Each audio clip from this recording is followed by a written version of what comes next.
What is truth? That was the rhetorical question by Pontius Pilate when he was facing truth itself. And yet that's going to be the basic challenge before us all.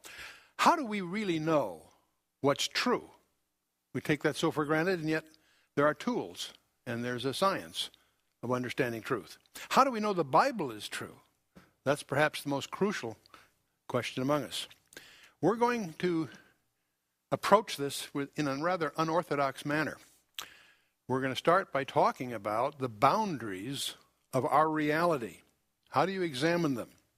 How do you qualify sources of information? And how do you test hypotheses to find out whether they're true or not? There are standard tools that we need to be aware of to do these things. Well, our challenges before us, of course, first of all, deal with our skeptical environment that we find ourselves in. We have attacks on every side for the very existence of truth. We live in a society that espouses value relativism. You have your truth, I have mine, which is utter nonsense in terms of denying the existence of absolute truth. And this, of course, is accompanied with attacks on the Bible itself, the fountain of truth for mankind, the very basis of our heritage. And, of course, attacks on the Lord himself. Now, this is all in a background of cosmic warfare. We understand from the Scripture that we are faced with spiritual adversaries that deal with the principal weapons of deceit and doubt. That was Satan's first move in the Garden of Eden, to ask the question, yea, hath God said? Raising doubts that God really said what he said. And that strategy echoes throughout the centuries and is very, very extant in our civilization today. So how do we know the Bible's true? You know, there are testimonies from the past. There are scholastic evidences, manuscript evidence. We could go through all the different translations and authentications of the manuscripts. We can also deal with the testimony of contemporary eyewitnesses at the time. And this is the traditional approach to dealing with defending the Bible, its veracity, its truthfulness, and so forth. We're not going to spend much time on that because that tends to be scholastic, tends to be academic, tends to be a little distant from where you and I really live. And so we're going to focus more intensely on testimonies from the present. We're going to explore the very boundaries of what we think of as reality itself before we go any further. We're going to talk a little bit about the lessons of modern science. It's really quite astonishing to realize how the discoveries of modern science of just the last century or so have totally altered our understanding of the reality that we live in. We're going to talk, strangely enough, about messages from outside the boundaries of our reality. Messages that actually have their origin that are extraterrestrial, outside the space-time you and I inhabit. And we'll talk also about some hidden discoveries in the biblical text itself that may surprise you. It's this last area that we're going to focus on most intensely. But we're doing all this in the advent of a very popular book, The Da Vinci Code by Dan Brown. Very readable novel, very cleverly crafted.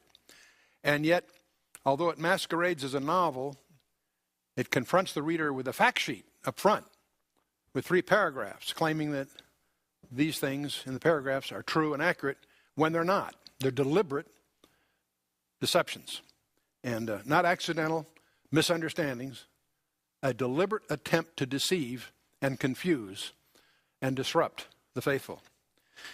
That book, of course, has given rise to a whole cottage industry of rebuttals, books that attack the various premises and misinformation that pervades Dan Brown's colorful but blasphemous novel.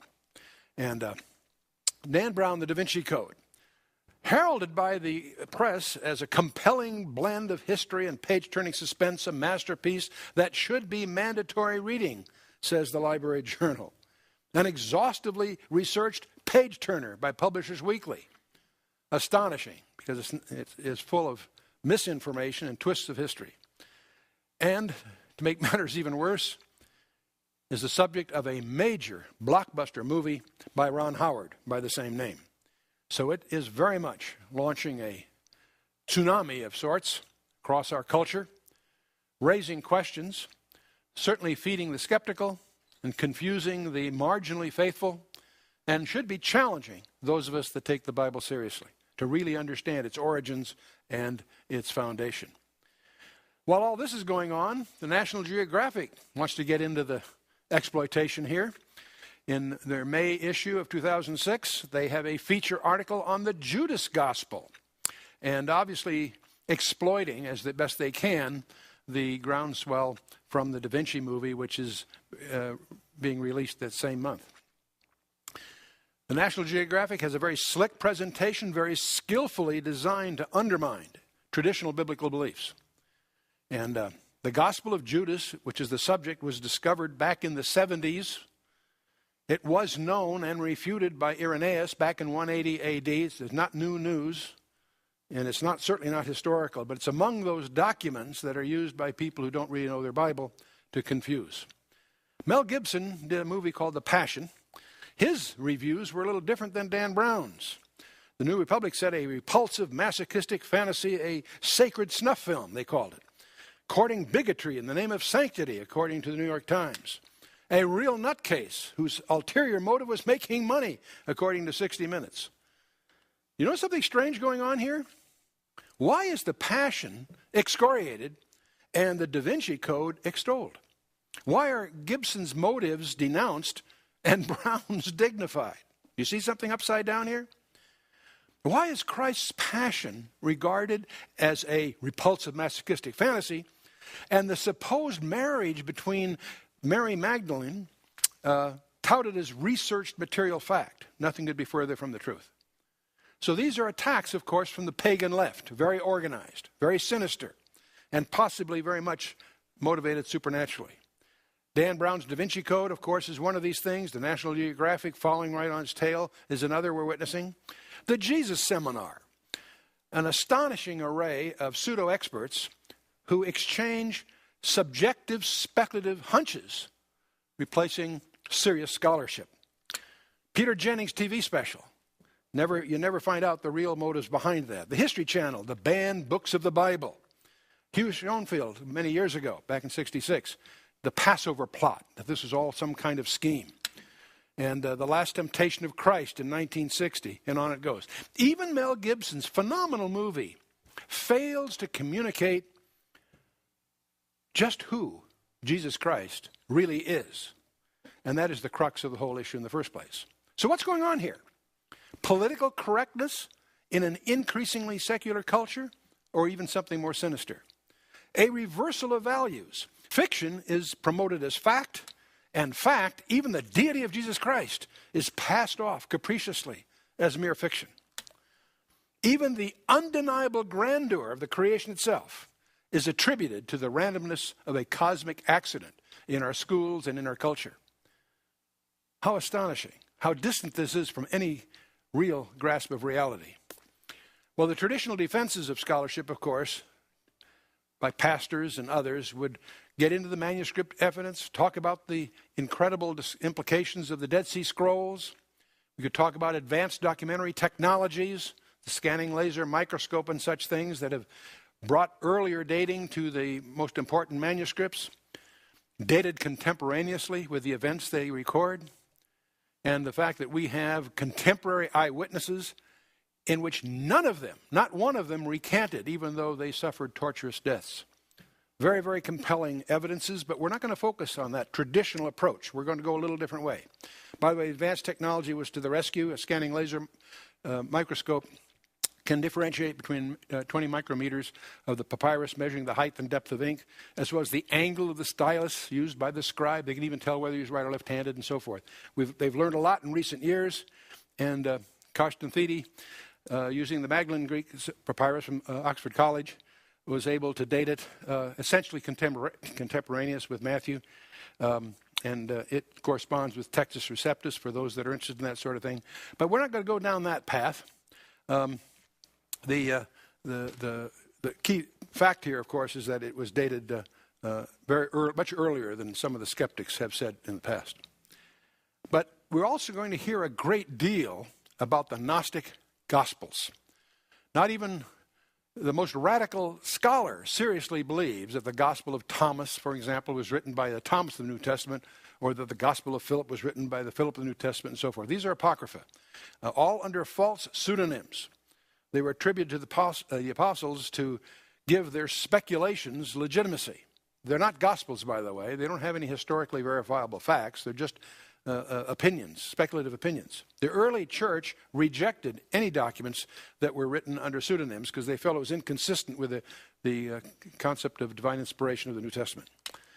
And all these Gospels, Gnostic Gospels, were written centuries after the Gospel period, typically in the 3rd and 4th century. And they contrast with the eyewitness accounts that we find in the New Testament. And they make no real pretense of being an actual record of events. They're really just speculations of various kinds.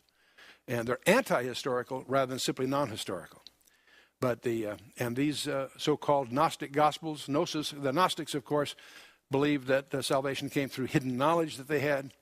And there's a whole collection of these that were found in Nag Hammadi, a village in Egypt. The Gospel of Thomas, the Gospel of Philip, the Gospel of Mary, the Gospel of Truth, and about 4 dozen others of these. Sort of reminds you of Matthew 13, where we find Jesus describing these birds that pick up the seed of those that were not grounded properly. When anyone heareth the word of the kingdom and understandeth it not, then cometh the wicked one, as typified by the birds in the parable, and catcheth away that which was sown in his heart. The parables of Matthew 13 highlight the very thing we're witnessing here.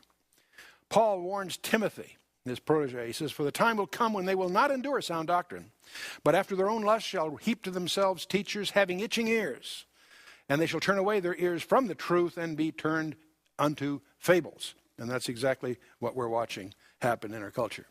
So why are these things accepted? Certainly not due to any serious historical research. There's not one single verifiable fact in any of these. A fable, simply, that some have chosen to embrace.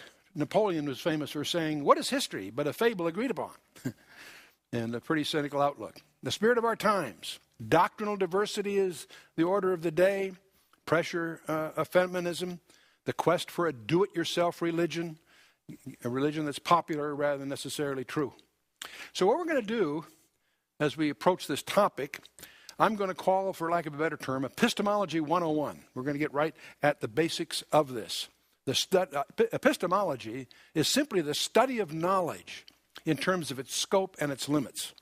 And how do we know anything? How do we learn anything? Let's talk about that for a bit. When we were very, very small and in a playpen, our world consisted of that playpen. That was our boundaries that we could deal with.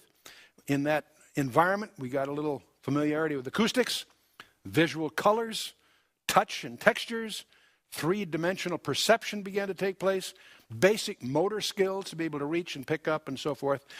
Then as we matured, our world broadened to our playroom. Our universe expanded within the confines of our playroom. So we began to have more discernment of things. We began to get introduced to rules and an order to our routine.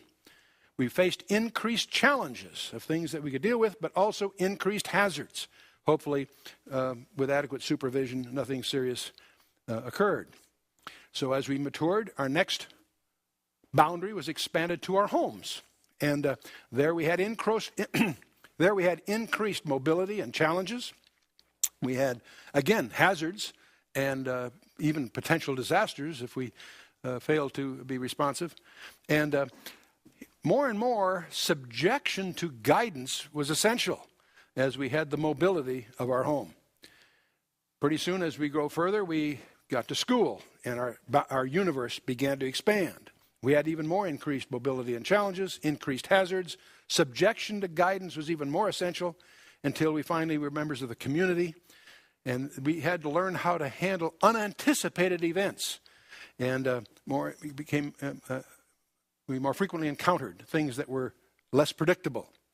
And we had to start qualifying our sources of guidance, not just our parents, but others in whom we could place or shouldn't place confidence.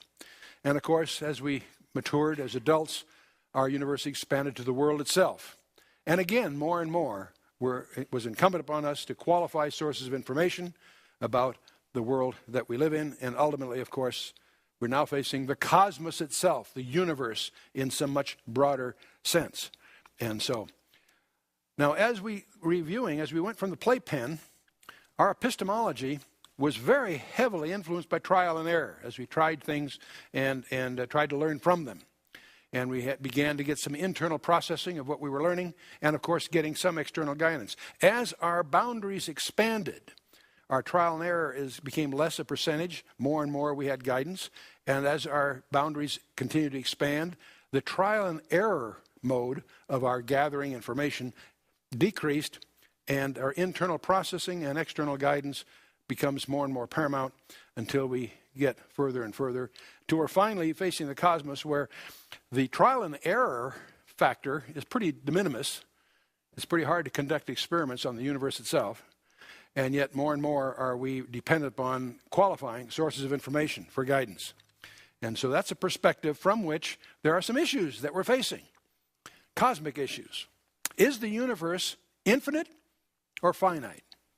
The great discovery of 20th century science was the discovery and the realization that the universe is not infinite, it's finite. How long has it been there? All kinds of guesses. A very elusive science at best. More to the point, was it designed or simply the result of some kind of cosmic accident? It's really quite astonishing to see learned people come to very, very bizarre conclusions. Are there limits to size? How large is the universe? How small are the smallest elements? That may be surprising, what we've discovered about that. We speak of empty space. Is space really empty? Has time always been the same? Are there other dimensions beyond the four that we experience directly, the three spatial dimensions in time? Those are issues. So we're going to explore the boundaries of our reality, and that's going to be our primary epistemological challenge in this session.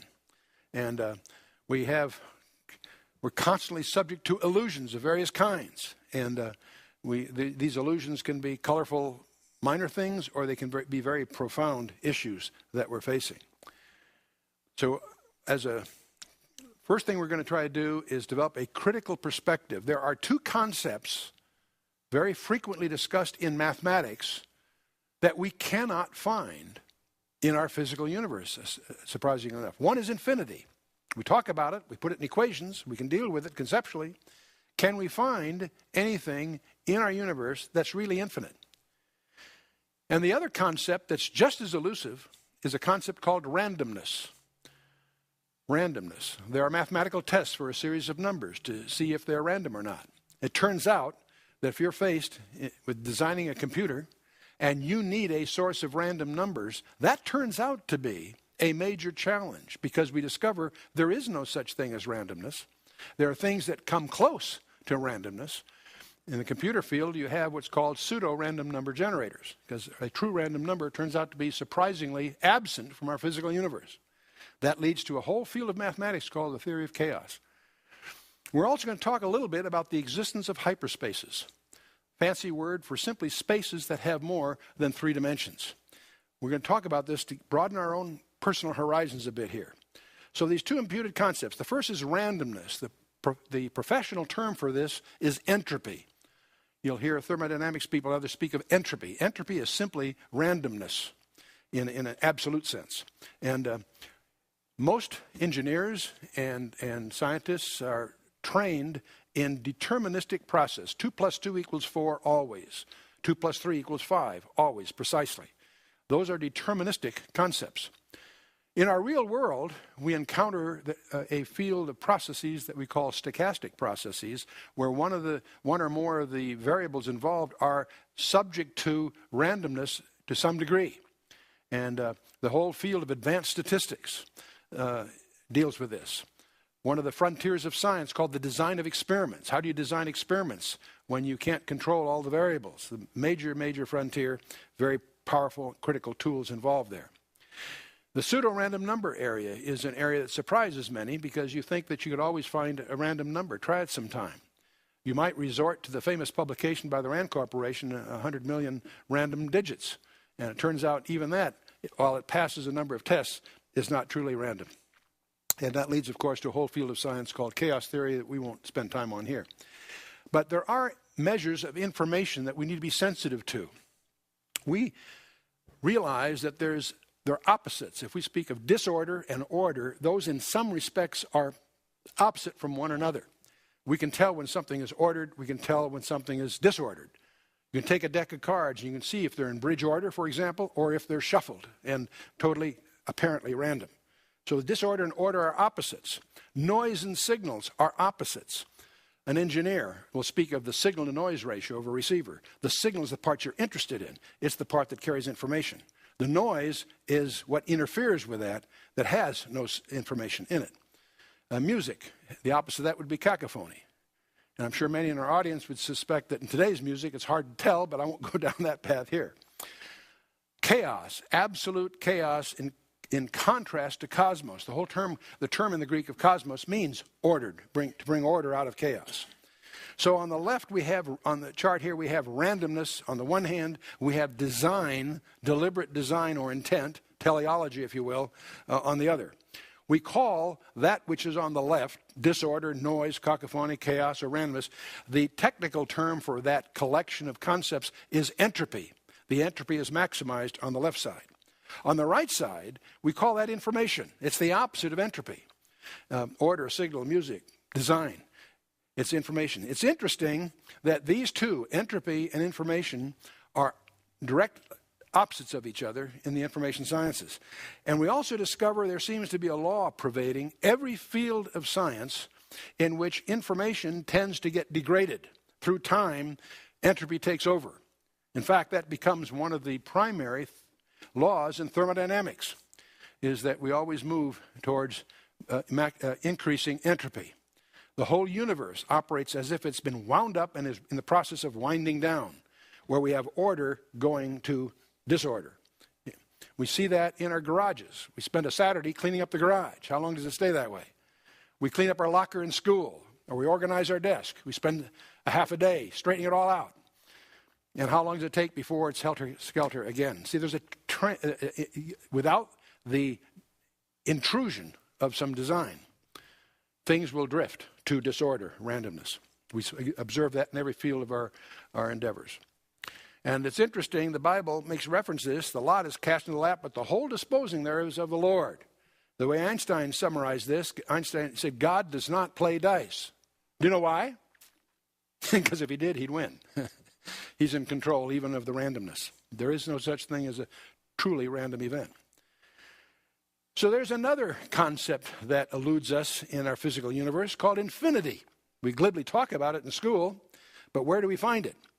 Let's first explore infinity in the macrocosm, in the universe, in the large sense.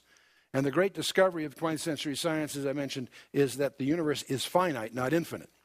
And we have very finite boundaries.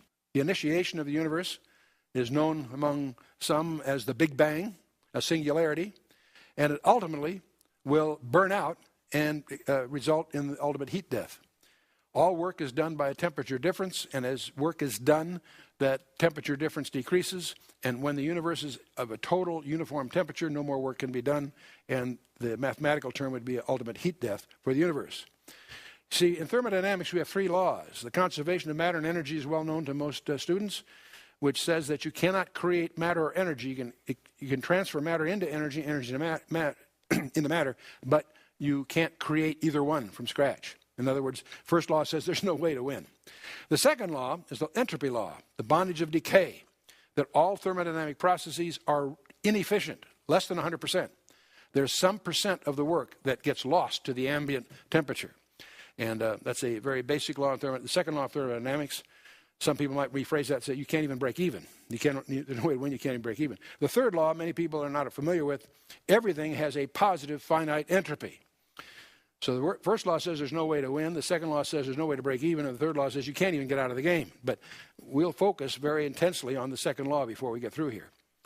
Let's talk a little bit about thermal decay. Heat always flows from hot bodies to cold bodies. We experience that in many, many ways personally. If the universe was infinitely old, the temperature throughout the universe would be uniform, because heat would be always flowing to cold, and if it's infinitely large, you'd have a uniform temperature. And it isn't uniform, therefore it isn't infinitely old. This very simple observation tells you that the universe has an age. It's not infinite. And the universe had a beginning. And it's destined also for an ending for the very same reason.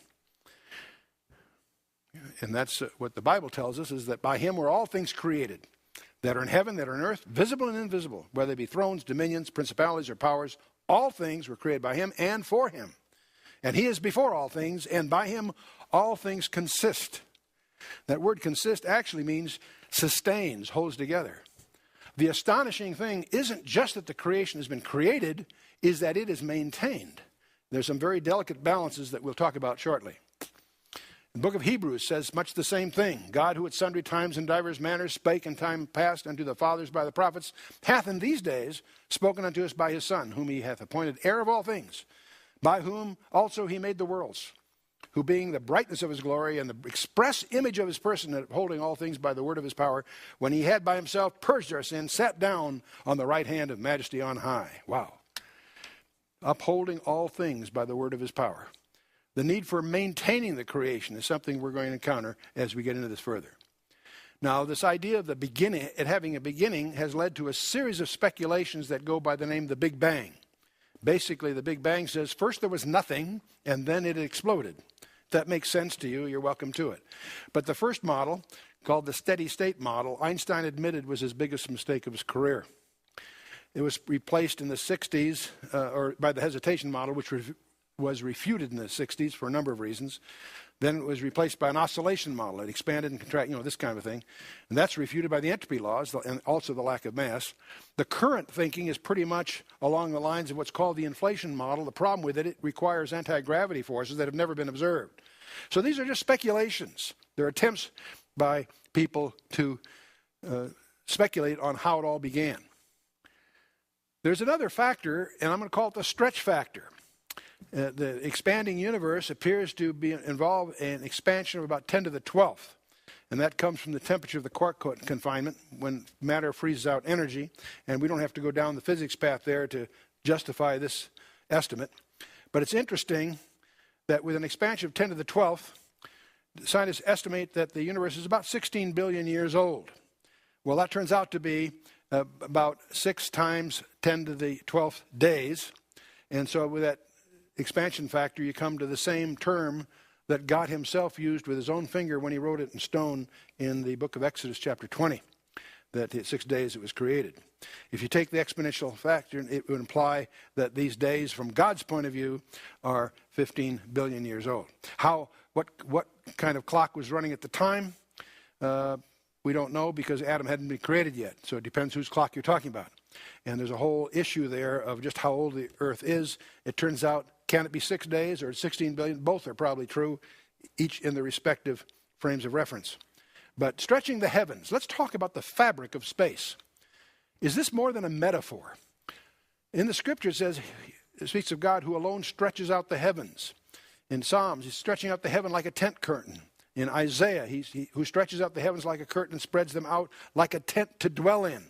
He has stretched out the heavens. The Lord who stretches out the heavens in Zechariah and so forth. We have literally dozens of references where this same term is used throughout the Bible. Is it just a figure of speech? Today we discover that space is not, as most of us suppose, an empty vacuum. It can be torn, according to Isaiah 64. It can be worn out like a garment, according to Psalm 102. It can be shaken, in a number of references. It can be burnt, it will be burnt up, according to 2 Peter 3. It can split apart like a scroll in Revelation 6. It can be rolled up like a mantle or a scroll, and both Hebrews and Isaiah use that frame of reference. Well, that's an interesting clue here, what we're talking about, the properties of space. We know today that empty space has an energy level that's astonishing, 100 million suns equivalent, 10 to the 95th ergs per cubic centimeter. We'll talk about that in a minute. It has permittivity, magnetic, or actually a dielectric constant. It has permeability, a magnetic constant. Any amateur radio operator knows he's got to tune his antenna to the electrical properties of space itself. The intrinsic impedance, which derives from both of those, and then the velocity of light, which is presently estimated to be more than 2 times 10 to the 10th its present velocity at creation. It's currently at the speed of gravity. And the fact that the velocity of light has been changing is the astonishing discovery of just the last few years. And so there's a major upheaval going on in the field of physics as we realize that these things we thought were constants are not constants. And we'll talk about that in a minute. 0-point energy. If the temperature of an empty container is lowered to absolute zero, there still retains a residual amount of thermal energy that cannot by any means be removed. So that's why they call it the 0-point energy. What we think of as a vacuum, we now know is a vast reservoir of seething energy out of which particles are being formed and annihilated constantly. Why doesn't an electron, as it spins around its nucleus, get attracted by the nucleus and simply radiate energy and spiral into the nucleus? You get the picture there? You'd think it would just disappear. It picks up energy from the background 0-point energy and therefore is sustained by it. So there is a sustaining going on right at the atomic level. How about being rolled up? There's some dimension in which space must be thin if it can be rolled up, and it also must have some direction that it can be bent toward. So these terms in the scripture give us a clue that there are dimensions to space beyond the ones we experience. You and I think of a 3-dimensional space, length, width, and height. 3 dimensions are what we think of embraces space. We now know today there's more to it than that. There are additional spatial dimensions, and the Bible has said that all along. So let's talk a little bit about hyperdimensions, which is simply a term for spaces of more than 3 dimensions. And we're going to go beyond Euclid. Most of us have taught in school what we call Euclidean geometry. But it turns out that the most important speech in mathematics was given on June 10th of 1854 when George Riemann introduced us to metric tensors, the mathematics. It took 60 years before that mathematics would yield the theory of relativity by Dr. Einstein, which he discovered in 1915, the 4-dimensional space-time.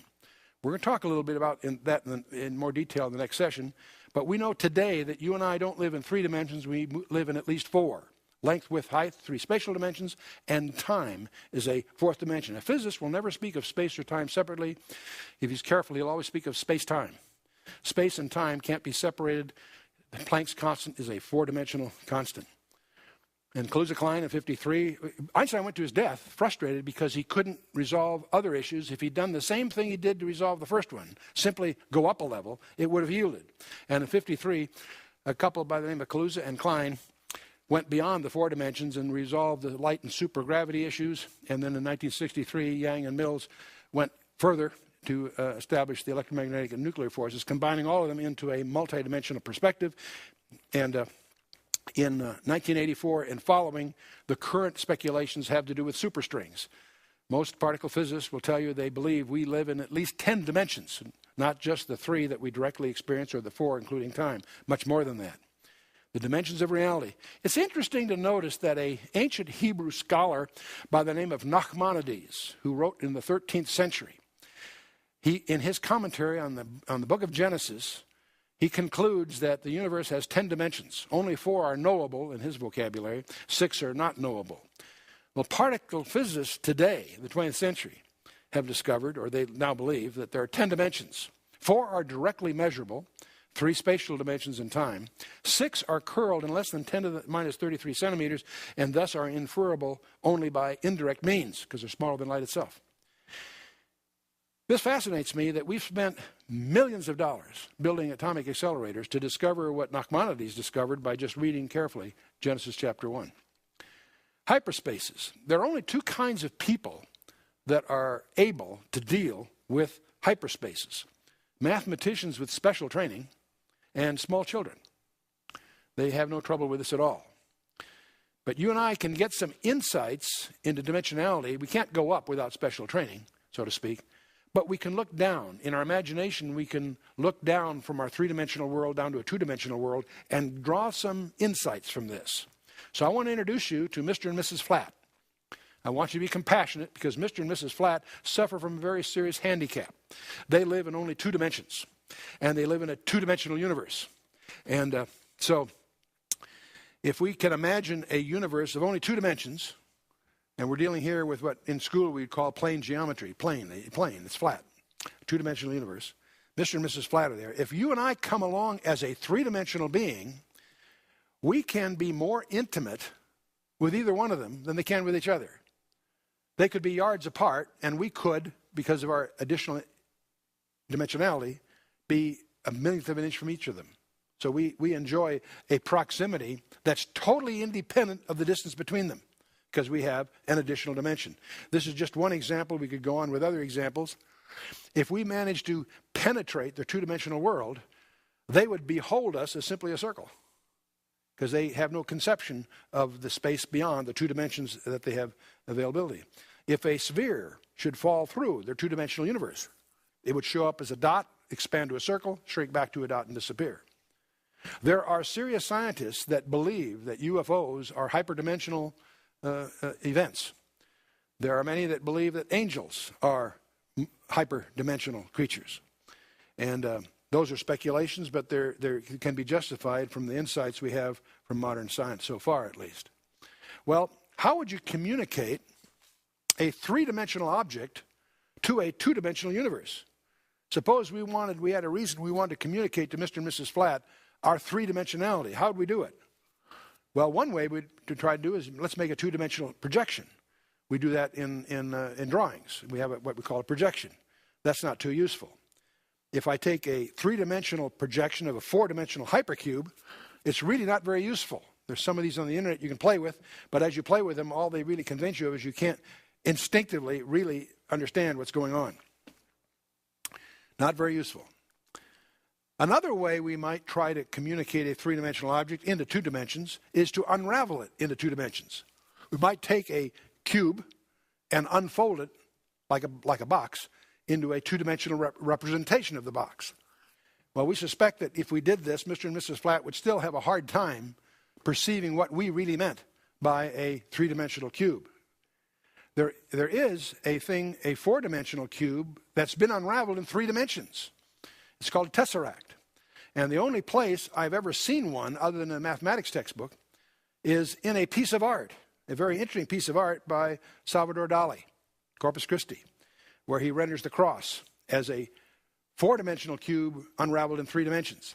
It astonished me to realize that Salvador Dali had that sophistication in topology and mathematics to be able to even understand what he was saying there.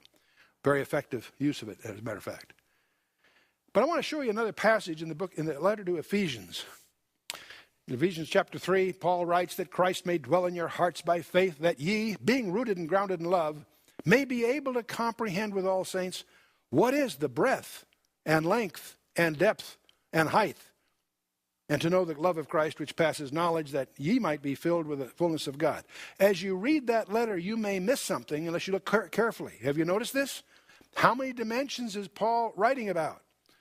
The breadth, the length, the depth, and height. 4 dimensions, one of which is a Greek term that can embrace time. Kind of interesting. 4 dimensions. The Bible's really said that all along. So we've been through randomness. We're now infinity. We've talked about the macrocosm, our universe that is finite in the macro sense. Let's take a look at the microcosm, at the smallness. We know the universe has a limit to how big it is.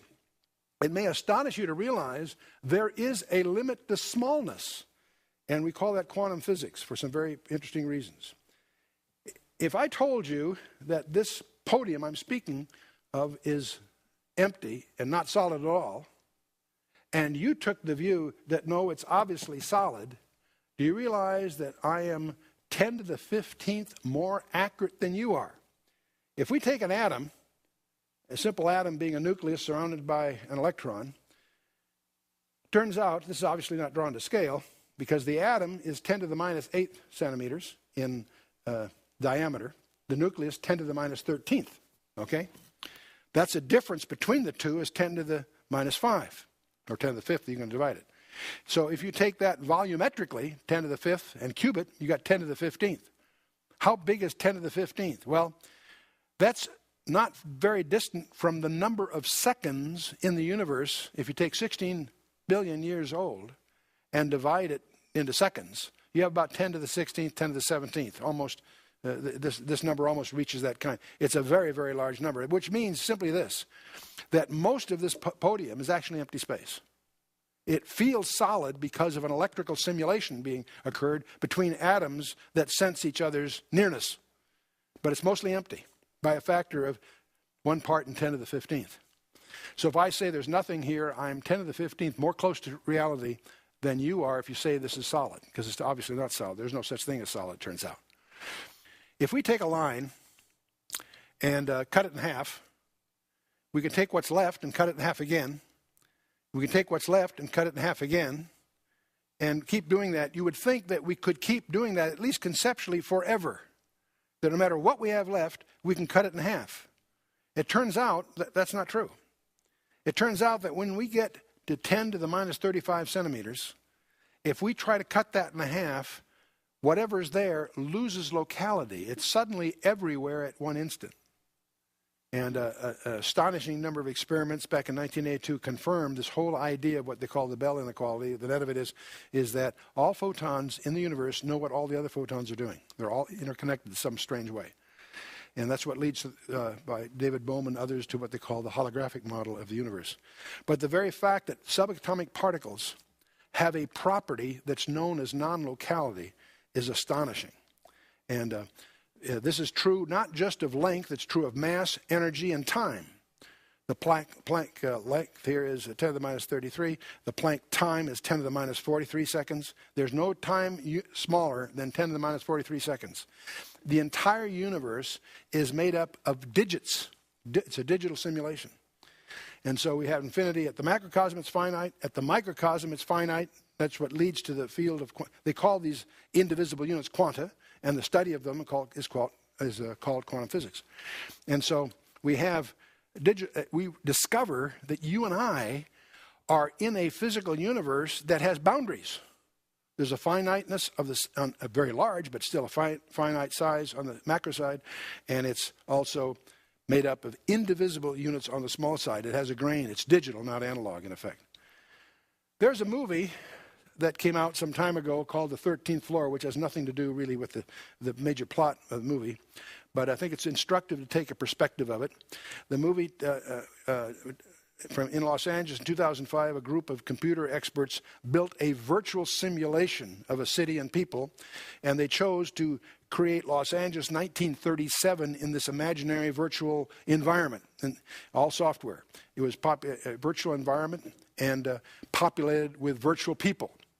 And what made the thing kind of interesting is that they call the people in the software system a program unit, and people from the real world could enter that world for a brief period of time, for an hour or so, by exchanging their consciousness with the consciousness of the virtual people. This is obviously just a science fiction story, but very cleverly crafted.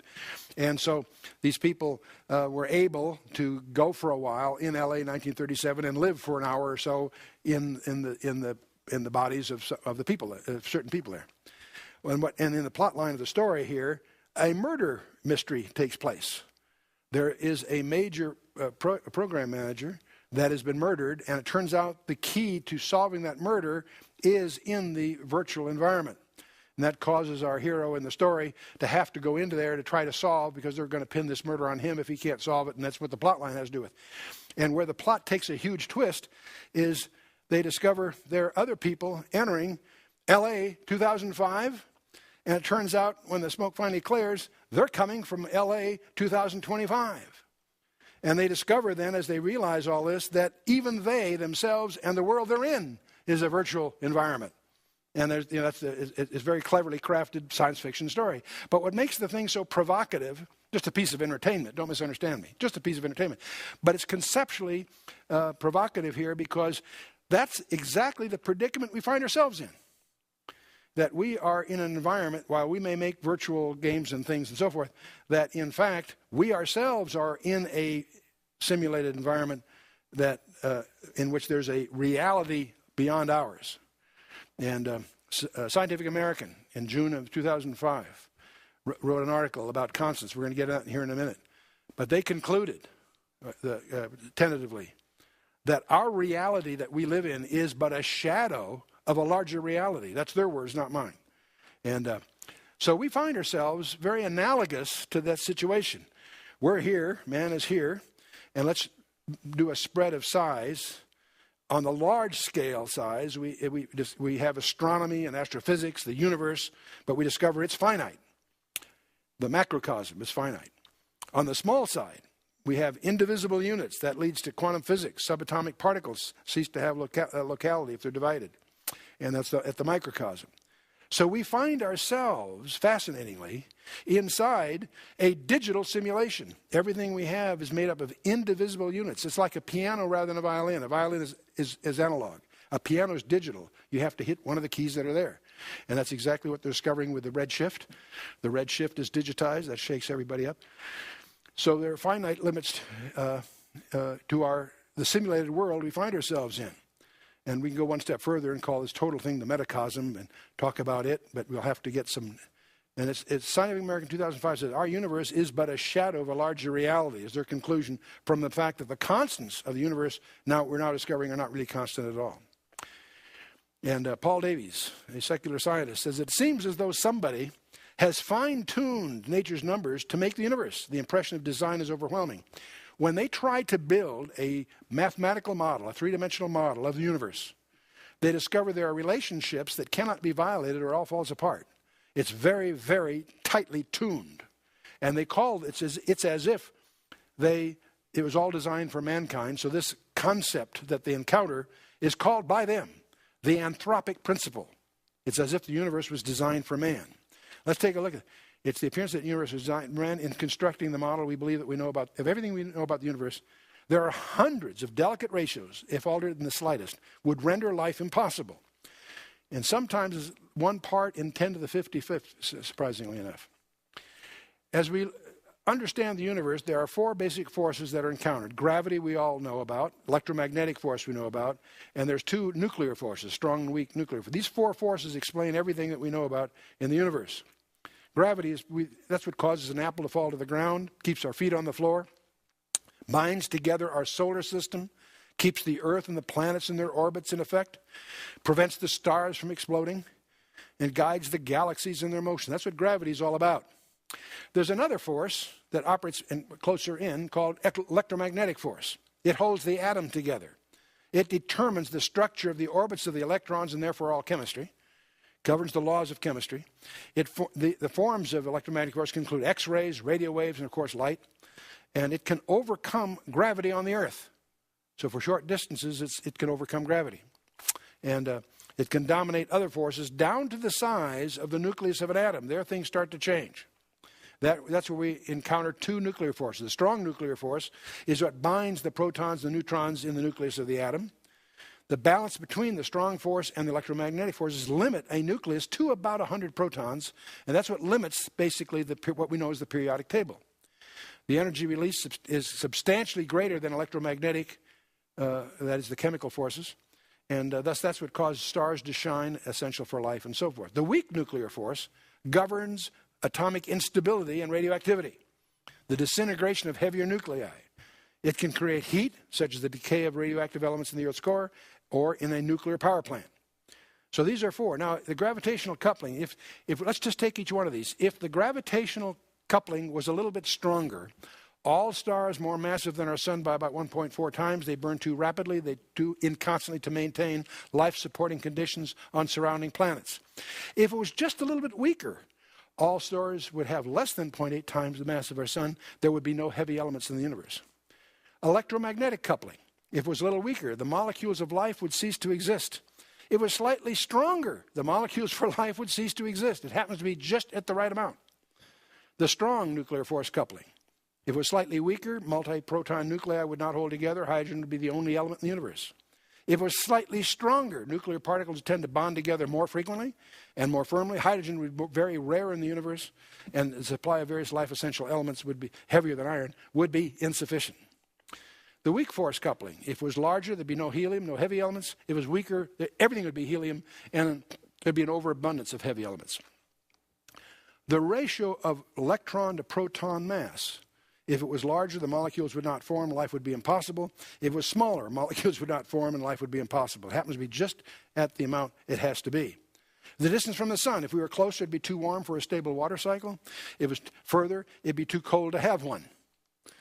Surface gravity, if it was stronger, the atmosphere would have too much ammonia and methane. If it was weaker, atmosphere would lose too much water.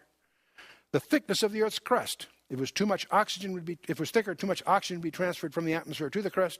If it was thinner, volcanic and tectonic activity would be too great. It's right in an ideal balance. The Earth's rotation period. If it was just a little bit longer, the diurnal temperature differences would be too great. If the days were too short, it would get too hot and too cold, if you will. If it was slightly shorter, the atmospheric wind velocities would be too great. These are all discoveries that are astonishing people to realize how delicate everything seems to be balanced. The axial tilt. If it was greater, the surface temperatures would be too great. And if it was less, the surface temperature would be too great, for different reasons, obviously. And the albedo, that's the reflectivity of the planet. If it was a little greater, a runaway ice age would develop. If it was a little less, a runaway greenhouse effect would develop. It's just at that right balance. The Earth's magnetic field, if it was stronger, the electromagnetic storms would be too severe. If it was weaker, there'd be inadequate protection from the hard stellar radiation. The ozone level, I love this one. If it was greater by just a little bit, surface temperatures would be too low. If it was less, surface temperature would be too high and too much ultraviolet radiation to the surface. But the reason I think this is kind of interesting is the ecologists tell us that, gee, if the ozone level was just a fraction of a percent, a tenth of a percent more or less, it brings cosmic doom. When they say that, turn that coin over. If it's that delicate, who balanced it in the first place? The fact that it's that delicate is an argument that it didn't occur randomly. By the degree it's rare to the degree it excludes randomness as a source. Furthermore, it raises another issue. Not only who balanced it, who is maintaining the balance? If it's that delicate, it would be intrinsically unstable unless there were countervailing factors involved. CO2 and water vapor. If it was greater, runaway greenhouse effect would develop, and if it was less, the greenhouse effect would be insufficient. So, at the atomic and subatomic level, the slightest variation in any of the primary constants of physics, some is less than 1 part in a million, causes life to be impossible. And that's just a reality. The more rare these relationships are, the more they unequivocally reveal both skillful design in their origin and diligence in their maintenance. That's something that's often overlooked. They have to be maintained. You know, the ancient cultures created false gods of wood, stone, whatever, to worship. Our cultures invented the most insulting god of all that we choose to worship. Randomness, the total absence of information. We've chosen to worship the absence of information. Ignorance, strangely enough. Of all the gods, false gods that man has worshipped, this one, the one we embrace in our culture, is the most insulting of all. In 1954, Sir Fred Hoyle, a scientist, predicted using the anthropic principle and then discovered the previously unknown energy of levels in the carbon-12 atom from its sensitivity to the prevalent patterns of numerical design in the universe. Very interesting event because he used the anthropic principle predictively. They were struggling with a carbon-12 issue, and he predicted a level of energy that they then tooled up and discovered was there. But he predicted it in advance of its discovery by applying the anthropic principle, a very, very interesting event from the point of view of science. You're going to hear more and more a term called the privileged planet, because not only is this planet that we live in uniquely positioned for life. As they study the universe and its billions and billions of galaxies and the number of planets that might be around those stars, they discover the offset is the rarity of the conditions for life are so rare that it still doesn't, it comes to the conclusion that we are unique in the universe, strangely enough. But we are also not only uniquely positioned for life, they've discovered something else. We're uniquely positioned to discover. The fact that you can have this first occurred to some scientists, they were watching the eclipse of the sun. The moon is exactly the right size and the right distance to create a total eclipse. it was a little bit bigger, a little bit smaller, you would not be able to see the corona. And by being able to see the corona, they were able to analyze it and discover not only what the sun is made out of, but by discovering that spectroanalysis, they can tell what other stars are made out of. But they also discovered it was as if it was tuned, not just for life, it's tuned to allow us to discover. As they begin to analyze our position in our galaxy, we're not too close or too far from the center to be able to see the rest of the universe. And just as we have an array of tuning that's gone on here to make life possible, we also are discovering there's an array of issues, dozens of them, that have been tuned to allow us the opportunity to discover. The fact that our eyes are sensitive to the visible, a very, very small part of the electromagnetic spectrum, but it's that very part of the spectrum that allows us to discover the universe itself. It says not only are we placed here as a beneficiary of life, we're also placed here as a beneficiary of the opportunity to discover.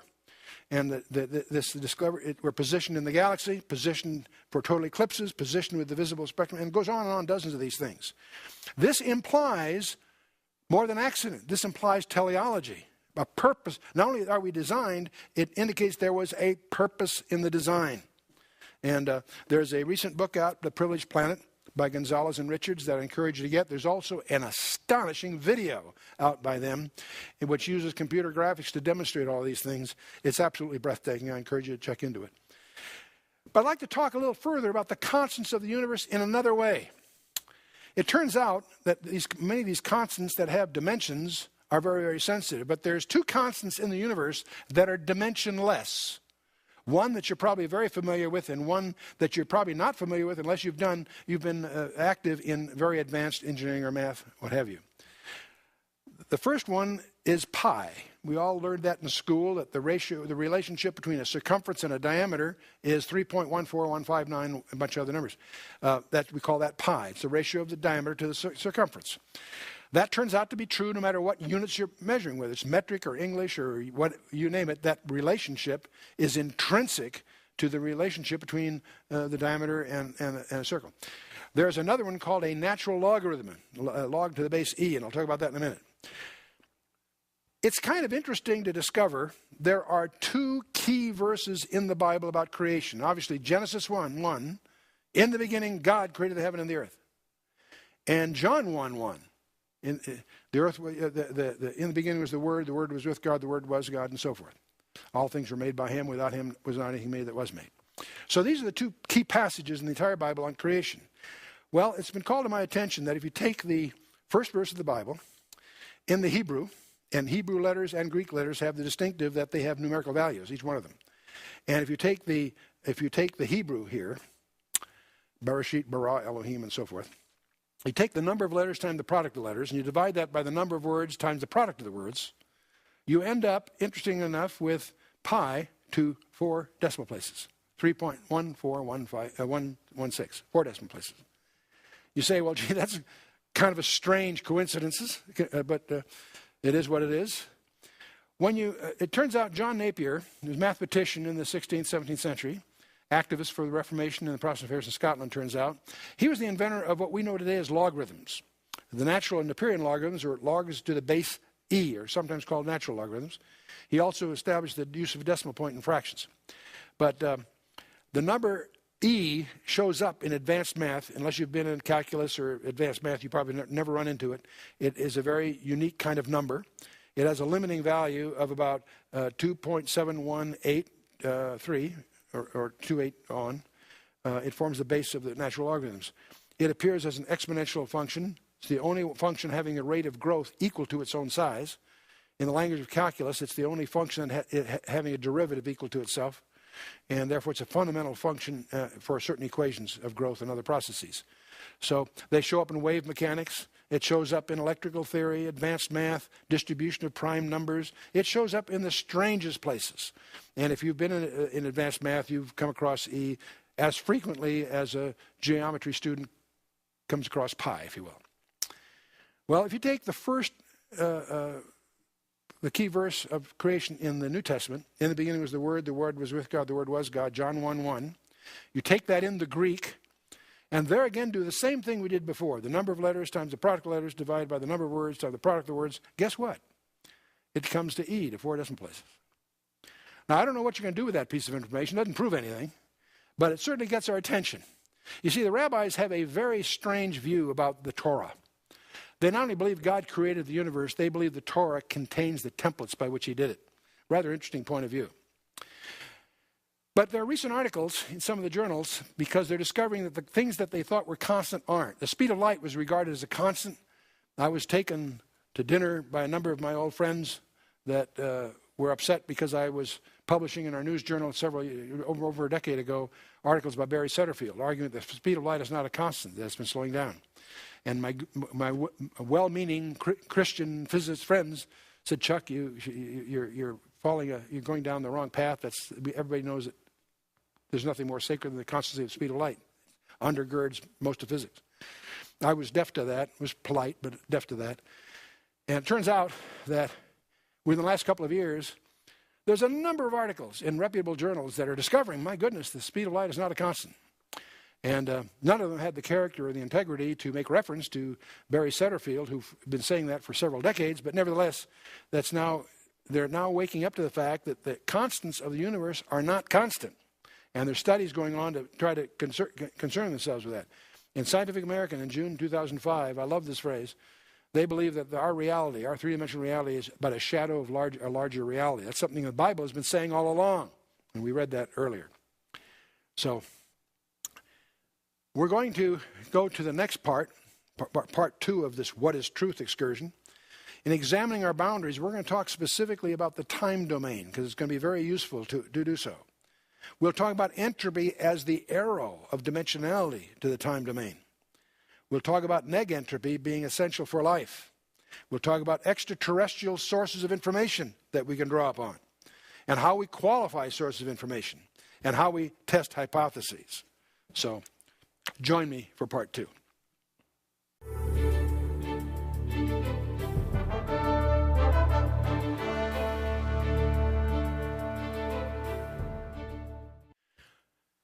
Well, I want to welcome you to part 2 of our little briefing on what is truth. And in this part, we're going to examine our boundaries further. We're going to explore a little bit about the time domain. And we're going to talk a little about, again, about entropy as the arrow of the time domain. Because the time domain is a very strange dimension. It can only go in one direction, generally. And entropy is the arrow of it. And we'll talk a little bit about negentropy. That's the opposite of entropy. It's a synonym for information of life. And we'll talk a little bit about extraterrestrial sources. We'll talk about qualifying your sources of information and testing your hypotheses a little bit. And so let's start by talking about the nature of time. And I'm going to start by asking you to remember what you learned in school about trigonometry. You may recall that in school we learned that a triangle, if we add up the angles in each of the 3 corners of a triangle, it adds up to 180 degrees. And that was true of any triangle that we encountered. And so suppose a couple of us went out to a large field with a transit, laid out a large triangle, and we added up the 3 angles of the 3 corners, and it added up to more than 180 degrees. What have we encountered? Turns out that what we have encountered is the curvature of the earth. The little rule that we all learned in school about the triangles having only 180 degrees was true of a plane geometry. That is, it was only true of a universe of 2 dimensions. That's why they called it plane geometry or plane trigonometry. And if we violate that rule or encounter a violation of that rule, it's a hint that maybe we've encountered an additional dimension. If you take a course in navigation, that will include a course in spherical trigonometry where you can have 90 degrees in each of the corners. It's very different. So if you encounter a triangle with more than 180 degrees in the sum of the angles, you know that you're in a convex surface. If you have less than 180 degrees, it turns out you probably encountered a hyperbolic paraboloid, which I don't think is a concern to most of us. We'll move on, okay? This was the kind of insight that led to Einstein to his revolutionary theory of special relativity in 1905, where he discovered that length, mass, and velocity in time are relative to the velocity of observers. But then he generalized that in 1915 to what we call the generalized theory of relativity, in which we know that there's no distinction between time and space. He realized that space is a four-dimensional environment, not three as we visualize it. That time is just another dimension to our spatial environment. And this four-dimensional continuum has been confirmed at least by 14 different ways to 19 decimals. It's a very useful, predictive technology that's available to us today. But to get this idea across, its implications for you and me, I want to talk about gravitational time dilation. There are identical atomic clocks that are located at the National Institute of Standards and Technology in Boulder, Colorado. And one that's identical to it is also installed at the Royal Observatory in Greenwich, England. These are fairly complex devices. They're very, very incredibly precise clocks. And they are both accurate to better than 1 second in a million years. They're very, very precise clocks, both at Greenwich and at Boulder. And the reason I remember I was on the board of directors of a company acquiring Frequency Time Systems, a company in Boston that made cesium clocks. And I have vivid memories of that board meeting where the president of this the company that we were acquiring was bragging about how their clocks are accurate to 1 second in a million years. And I raised my hand as an acquiring director and I said, I have only two questions. How do you know? And who cares? Well, how do you know is because of the natural resonance of the cesium atom on which it's based. And who cares? Turns out the accuracy of your measurement of time determines the accuracy of your navigation. And it's these clocks that make, a version of these clocks, that make the global positioning satellite system work. That allows us the precision of geography that we enjoy today. But I want to get back to these two clocks at Greenwich and at Boulder. They're both accurate to 1 second per million years. The one at Boulder, National Institute of Science and Technology, it clicks 5 microseconds per year faster than the identical clock at Greenwich. So they're both very, very accurate. That's unquestioned. And yet the one at Boulder is 5 microseconds a year faster than the one at Greenwich. Which one's correct? Which one's correct? Turns out they both are correct. Time is actually different at Boulder and at Greenwich. At Boulder, the clock is at 5,400 feet above sea level. And at Greenwich, it's 80 feet above sea level. And because of the difference of gravity, time itself is slightly different. If I had an atomic clock here on this platform and I raised it 1 meter, it will speed up by 1 part in 10 to the 16th. Not enough to adjust your personal schedules, but it's predictable and it is measurable. So time changes with gravity. These atomic clocks are faster by 10 to the 16th per meter elevation. Give you some other demonstrations. They actually ran an aircraft around the world with one of these clocks.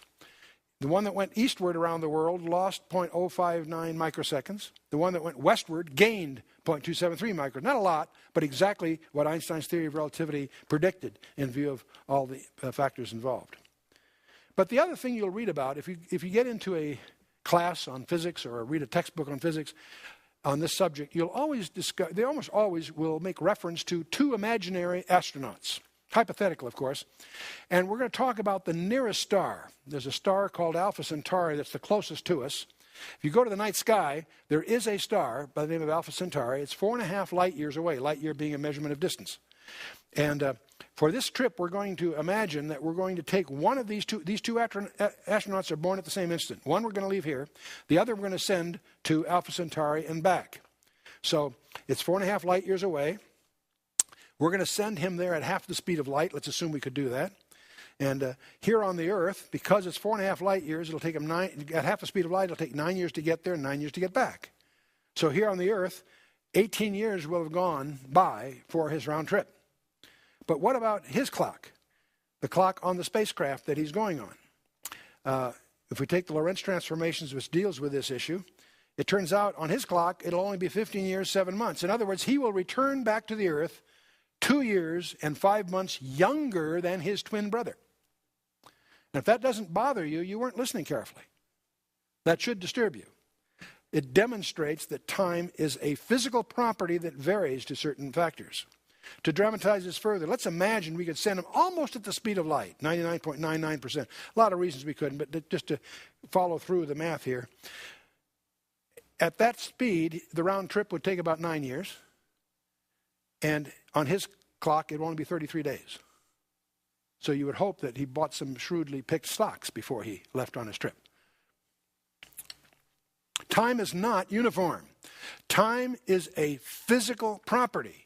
We need to understand that because it will resolve many of our paradoxes that we discover in the Bible and elsewhere. Time varies with mass, acceleration, and gravity, among other things. So time is a physical property that varies.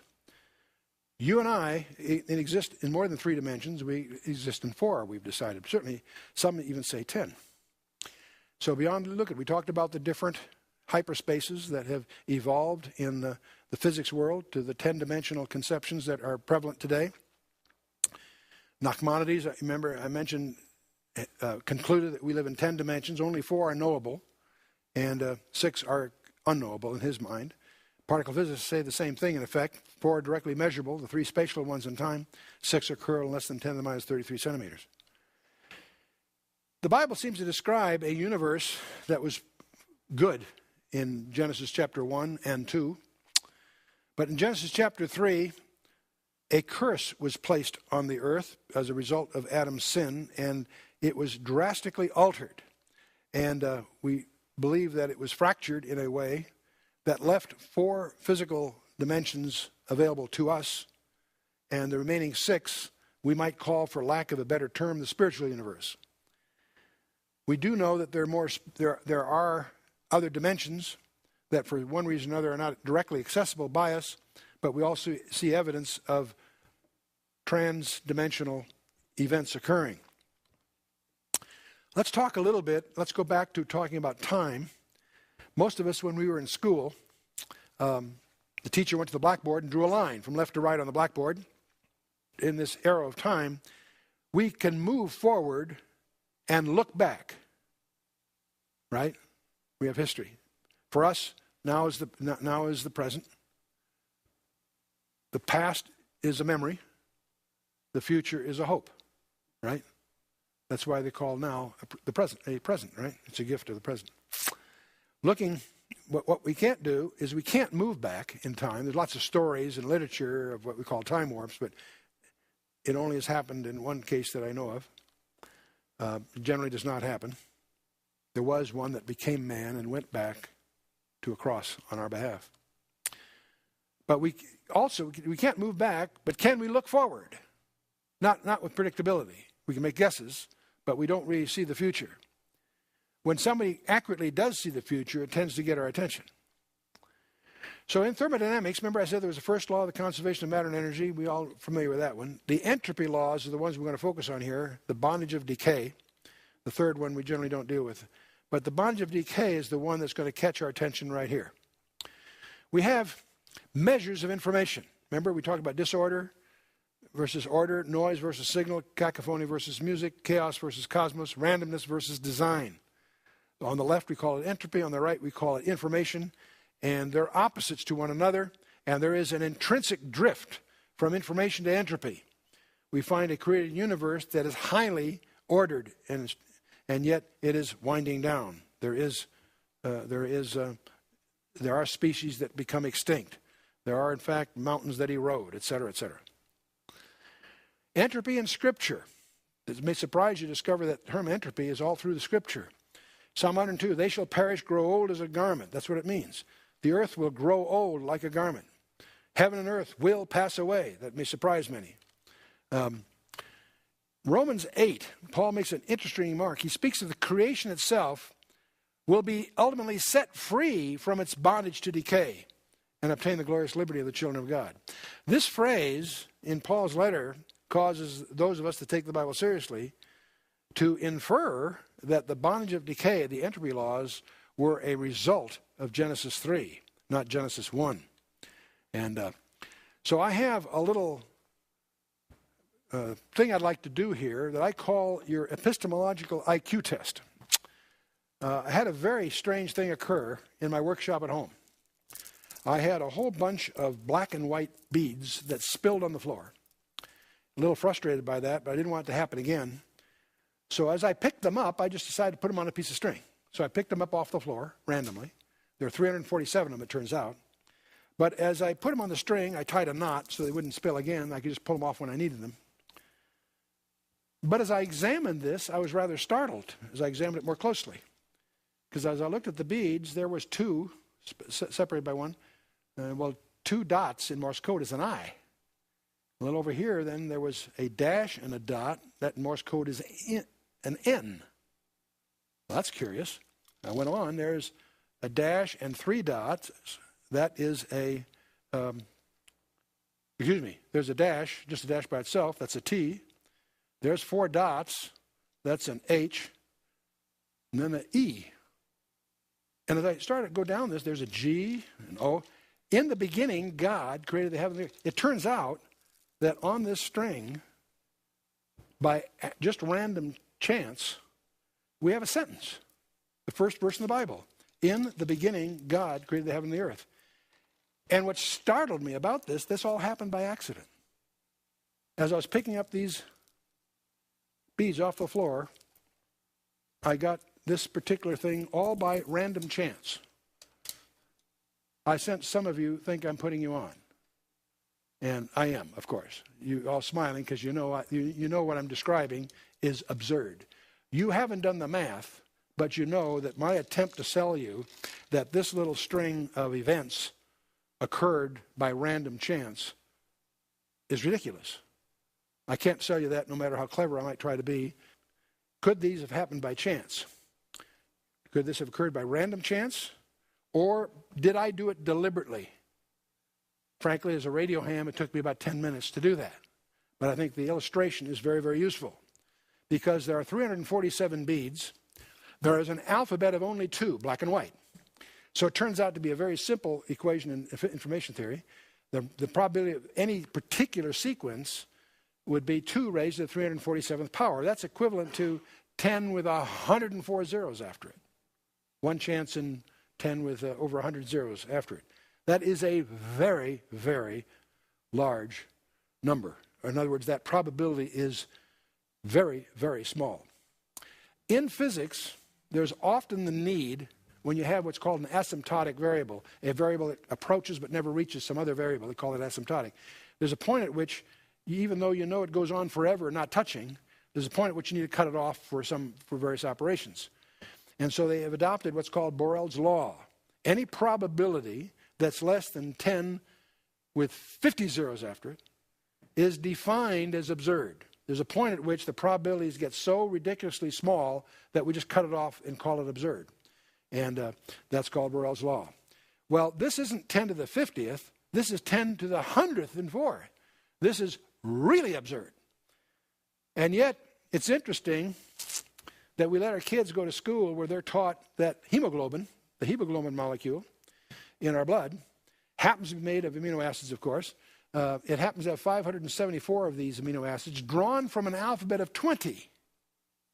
Now, that turns out to be a vastly more complex calculation than an alphabet of 2. And if you go through that math, it turns out to be 574 from an alphabet of 20, 10 to the 650th power. That is absurdly long. And only one of them is hemoglobin. If you don't have them in the right order, you get what's called hemoglobinopathy. It's fatal. And so if you change just one of these, they become, actually more than just a couple of these, you have hemoglobinopathy. So obviously, the idea that hemoglobin happened by chance is even more absurd than the little example I gave you here, obviously. And it's the impossibility of chance. To give you, these numbers are very, very big. There's only 10 to the 18th seconds in the history of the universe if you accept a 16 billion year life of the universe. If you do the math, in seconds, it's only 10 to the 18th. How many atoms are there in our galaxy? Only 10 to the 66th. There are only 10 to the 80th particles in our galaxy. So the probability is less than 10 to the 50, of course, finds it absurd. So the specificity of hemoglobin goes far beyond any conceptual possibility of it happening by some random process. A random process can't even produce symmetry, let alone design. Take a random number table and produce symmetry from it. This is equivalent to winning the state lottery, not just once. How many believe you could win the state lottery twice in a row? How about winning the state lottery 3 days in a row? You see how each one is as unlikely as the previous one squared, okay? And so this is equivalent to winning the lottery every day, 90 days in a row. That is really unlikely, okay? The genetic code is even more complex because it is a 3 out of 4 error-correcting digital code. And anyone that thinks that they could design a computer where you have one group designing the language and the other group designing the hardware and they never talk to each other, out of their minds. It takes incredible skill, coordination, and deliberate design to create such a creature. And we have here a code that is so sophisticated, self-replicating without error. It is error-correcting. It is a 3 out of 4 alphabet that includes punctuation. And with that, we have all of life defined in our DNA. And it even has punctuation, start and stop bits that sequence the sentences. I won't go through all of that here, but there is a basic equation that our kids are taught in school that if you take matter and energy and random processes, here I'm calling it entropy, that occasionally, not very often, but occasionally it can produce life. Do you realize that we could conduct an experiment in this? Let's see if it happens. I have here some matter, and it's in an open theodynamic system, which means that energy can enter and leave, because I can let it get warm, I can put it in the icebox, whatever. It also is optically transparent, which is incidental to our purpose. But I've got some matter. In fact, I've given the null hypothesis an advantage because I've got organic material here, not inorganic material. I've got organic material. Now, what they teach us in school is that matter plus energy plus entropy, randomness, will occasionally, maybe not frequently, occasionally produce life. So let's see if it has. I'm going to open this. And we have, of course, a seal on here. I wonder what that's for. But if we break this seal to see what we've really got here, to see if we have any new life in here.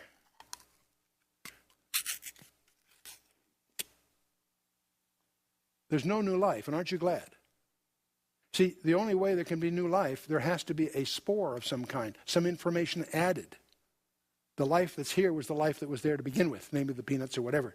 The point is, we conduct over 1 billion experiments a year and have done it for more than 100 years and have never produced new life under these conditions.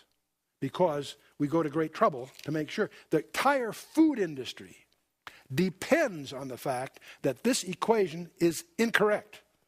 Matter plus energy plus entropy does not produce life. Matter plus energy plus information produces new life. To have new life, I've got to add some information. I can do that in the form of a germ, a spore, or something like that, is the way the information might get in there. But it takes some and what's interesting is the entire food industry depends on the fact that biogenesis is impossible. If it was possible, the food industry would be in jeopardy. And it's not from that cause. And that's how they insure themselves with a seal. I mention this silly little example because every time you open now a jar of baby food or a jar of peanut butter, I want you to remember that biogenesis, as taught in the schools, is a fraud. For 30 years in corporate boardrooms, I served as a director of a dozen different public companies, chairman and CEO of 6 of those. But over that 30 years, we were subject to laws by the Securities Exchange Commission, which would punish us severely for making a misstatement in any of our investment S1, various documents that we give to our investors. If the same laws that applied to us in the corporate world applied to the publishers of school textbooks, most of them would be in jail because they are littered with deliberate, knowing frauds.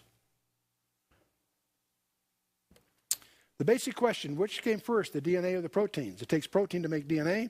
The DNA are made up of robots that make the proteins, and the proteins become the robots, 200,000 different kinds, that make up the city that we call a cell.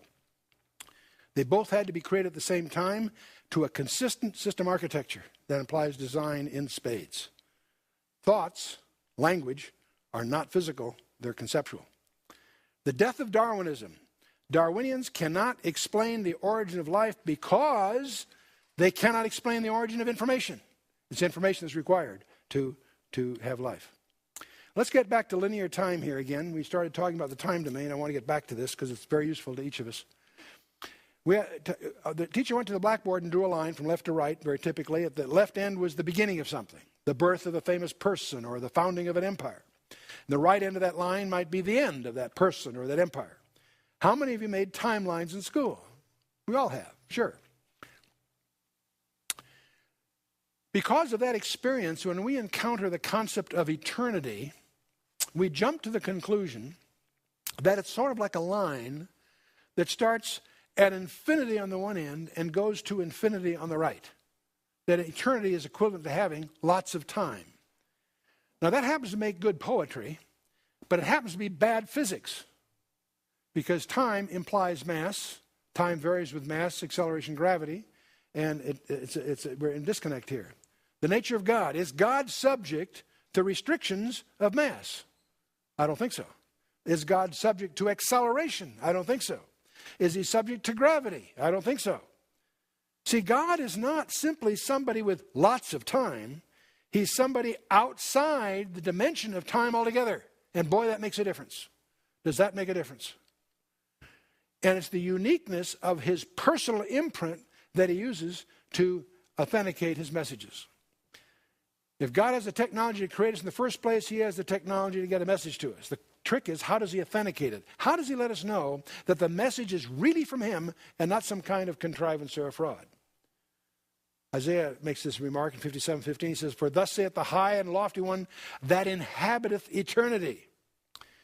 And so he certainly has the technology to create us in the first place, but how does he authenticate his message so that we know that it is really from him and not a contrivance or fraud?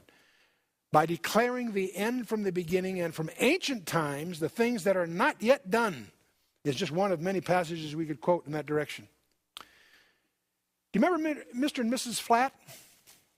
Do you remember that as a three-dimensional person, I could approach this two-dimensional universe, and I had a proximity to either of them that's independent of their distance, and I would suggest also independent of time. My time is not the same as their time. Let's talk about the geometry of eternity for a minute. If I take this imaginary line that represents time and imagine my pulling it out towards you from the blackboard here, so to speak, and visualize this line now coming out at you from the screen. And let's put ourselves at a point in that we call the present. Behind us is the past, ahead of us is the future. We're in the now, right now. What's past is a memory, what's in the future is a hope. Now, for someone who is outside the dimensionality of that timeline, say in eternity, inhabiting eternity, that person can see the past, the present, the future simultaneously. Let me give you an analogy. Let's assume that we were in Southern California watching the Rose Parade. We're sitting on the curb, and for several hours we watch coming from the front, around the corner comes the marching bands and the next float, and then the various whatever. For us, sitting on that curb, the parade is a sequence of events. Coming around that corner, going around, turning down the next street. For us, in the plane of that parade's existence, it's a sequential series of events. To someone who's not in the plane of its existence, say in a helicopter above the parade, they can look down and see the staging area where the floats are being organized. They can see the parade route, and they can also see where they're being disbanded. For someone who is not in the plane of its existence, they can simultaneously see the beginning and the end together, so to speak. A poor example in some respects, but it's maybe illustrative of what I'm suggesting here. So God is outside the dimensionality of time. So eternity is more than having lots of time. It's being outside the boundaries of our reality. Albert Einstein, my favorite quote of his, says, "People like us who believe in physics know that the distinction between the past, the present, and the future is only a stubbornly persistent illusion." I love that. How vivid, how graphic. Our entire life has been committed to two strategic discoveries.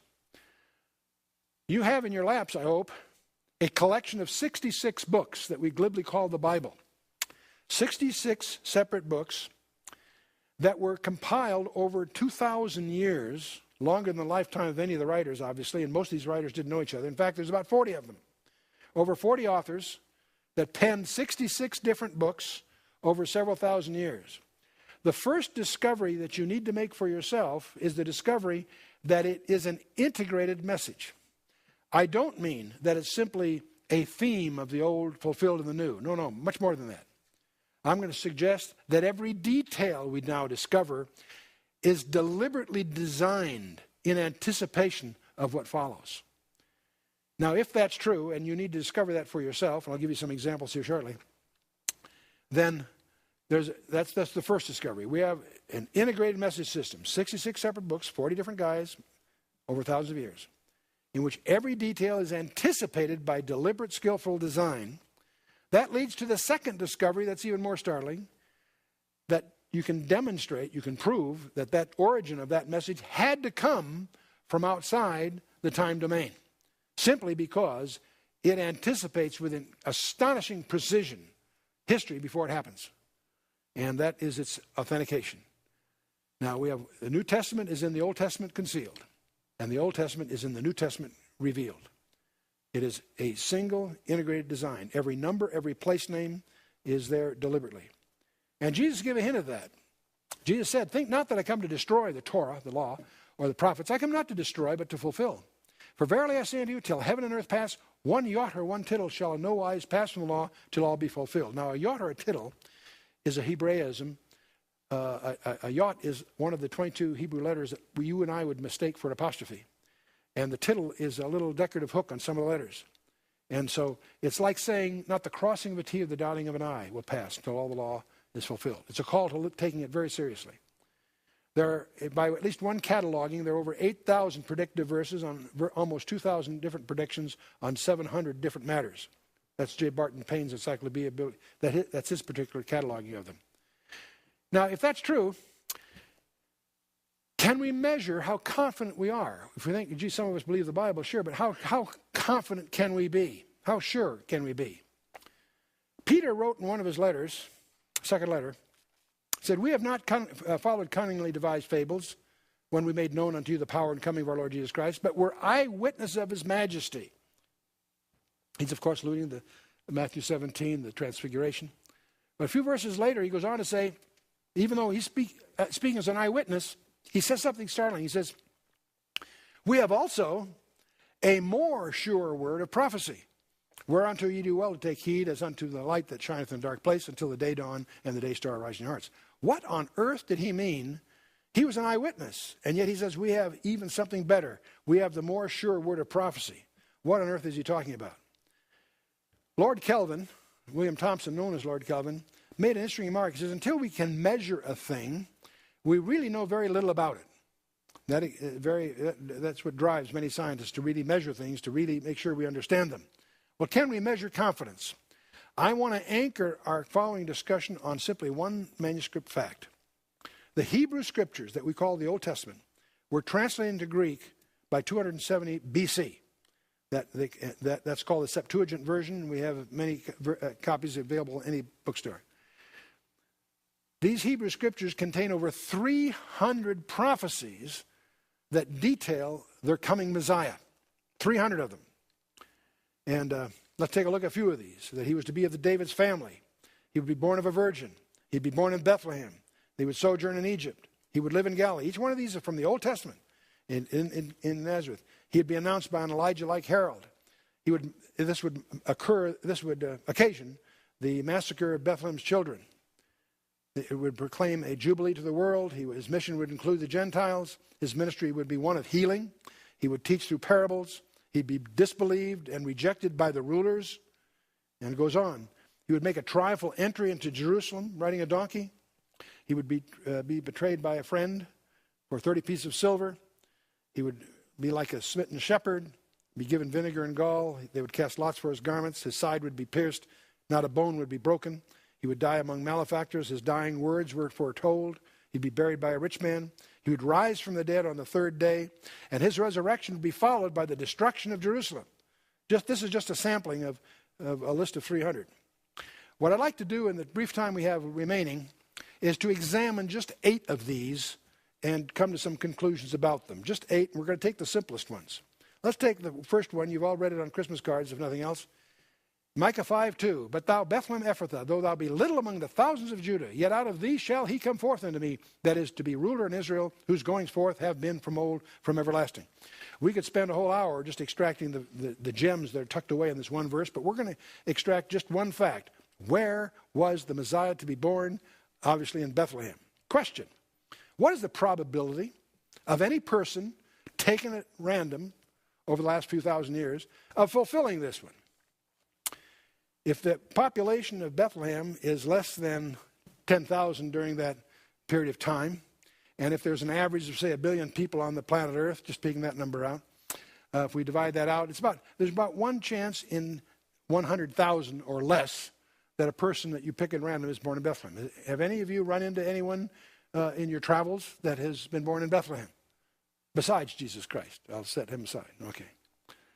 Okay.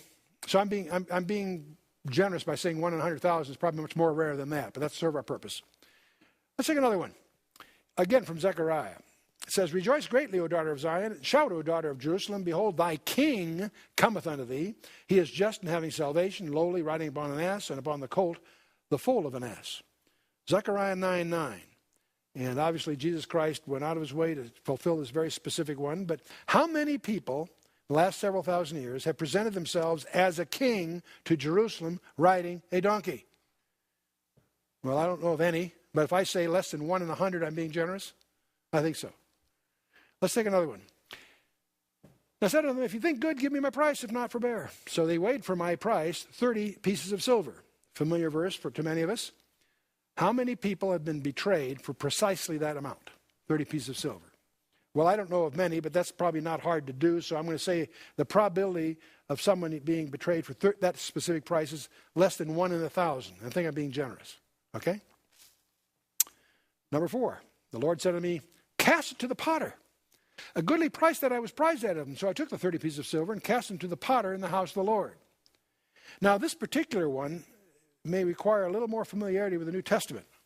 You may recall that Judas, when he had betrayed Christ, when he saw that he was condemned, repented himself, and brought again the 30 pieces of silver to the chief priests and elders, saying, I have sinned in that I have betrayed the innocent blood. And they said, What's that to us? See thou to that. And he cast down the pieces of silver in the temple and departed and went out and hanged himself. But then notice what happened next. The chief priest took the silver pieces and said, It is not lawful for to put them into the treasury, because it is the price of blood. That was against the law. So they're sitting there on the floor. They can't put it in the treasury, but they had good CPAs on staff. They took counsel and bought with them the potter's field to bury strangers in. What you need to understand is the temple had the obligation, when someone died in the precincts that wasn't anyone responsible for, the temple had to deal with the burial. So they couldn't put the money in the treasury, but what they could do is prepay anticipated expenses. And so what they did with it, they bought a field that would be a cheap place to acquit themselves of this obligation. Wherefore that field is called the field of blood to this day. Now I want you to notice the particulars here. The price was 30 pieces of silver. The location of the transaction was in the house of the Lord, that is in the temple, right? And who ends up with the money? The potter, the guy that owned that field. So it's interesting, those conditions are all met from Zechariah's prophecy. If I say the probability of this happening as a random occurrence, I'd say it's less than 100,000. Less than, probably, you could say 1 in a million, but this will suit our purposes. There's another one in Zechariah that is personally touching to me. It says, One shall say unto him, What are these wounds in thine hands? And he shall answer, Those with which I was wounded in the house of my friends. When I first encountered this, in those days, I was a teenager, and I was on a memory kick. So when I came across a prophetic thing, I'd type up a little card and put the verse on the one side and the reference on the other and try to learn it. I always carried a few of these as I tried to add to my repertoire. But as I tried to memorize this one, the more I tried, the more confused I got. Because I recognized that, it looked like prophecy at first, but I said, What are these wounds on the hands? Then he shall answer, are those with which I was wounded in the house of my friends. And the more I thought about it, that didn't make sense. I could not visualize a group of Roman soldiers driving spikes through wrists on a bunch of 12 by 12s or whatever as being in the house of his friends. That just didn't compute for me. But I was reading the Gospel of John once and said, but Thomas was not with him that first night. The resurrection day, he appeared to the disciples, but Thomas was not among them. And the next day or so, they ran into Thomas and said, boy, you should have been at the Bible study last night. Guess who showed up?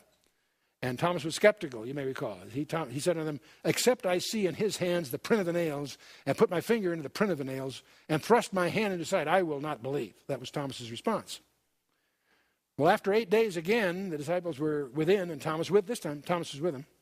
Then came Jesus, the doors being shut, and stood in the midst and said, peace be unto you. Then he said to Thomas, reach hither thy finger, behold my hands. Reach hither thy hand, and thrust it into my side. And be not faithless, but believing. Thomas answered and said unto him, my Lord and my God. Jesus said unto him, Thomas, because thou hast seen me, thou hast believed. Blessed are they that have not seen, and yet have believed. What I realized, it wasn't the nails that wounded Christ, it was Thomas's unbelief. Well, nevertheless, getting back to Zechariah 13:6, how many people, taken at random, have been wounded in their hands in the house of their friends in whatever context? If I see less than 1 in 1,000, I think I'm being generous. Let's take another one here. He was oppressed and he was afflicted, yet he opened not his mouth. He's brought as a lamb to the slaughter, and as a sheep before her shearers is dumb, so he opened not his mouth.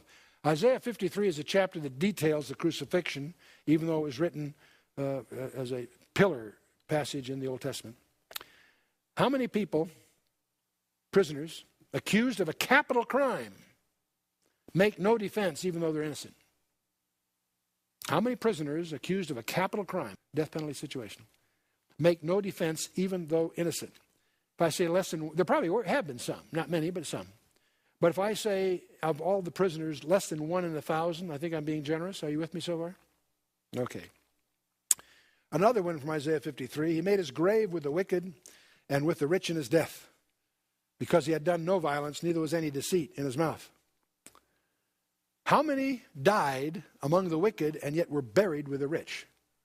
That should whittle it down, but if I say less than 1 in 1,000, I think I'm being gracious. One more, last one. We have to take one out of Psalm 22.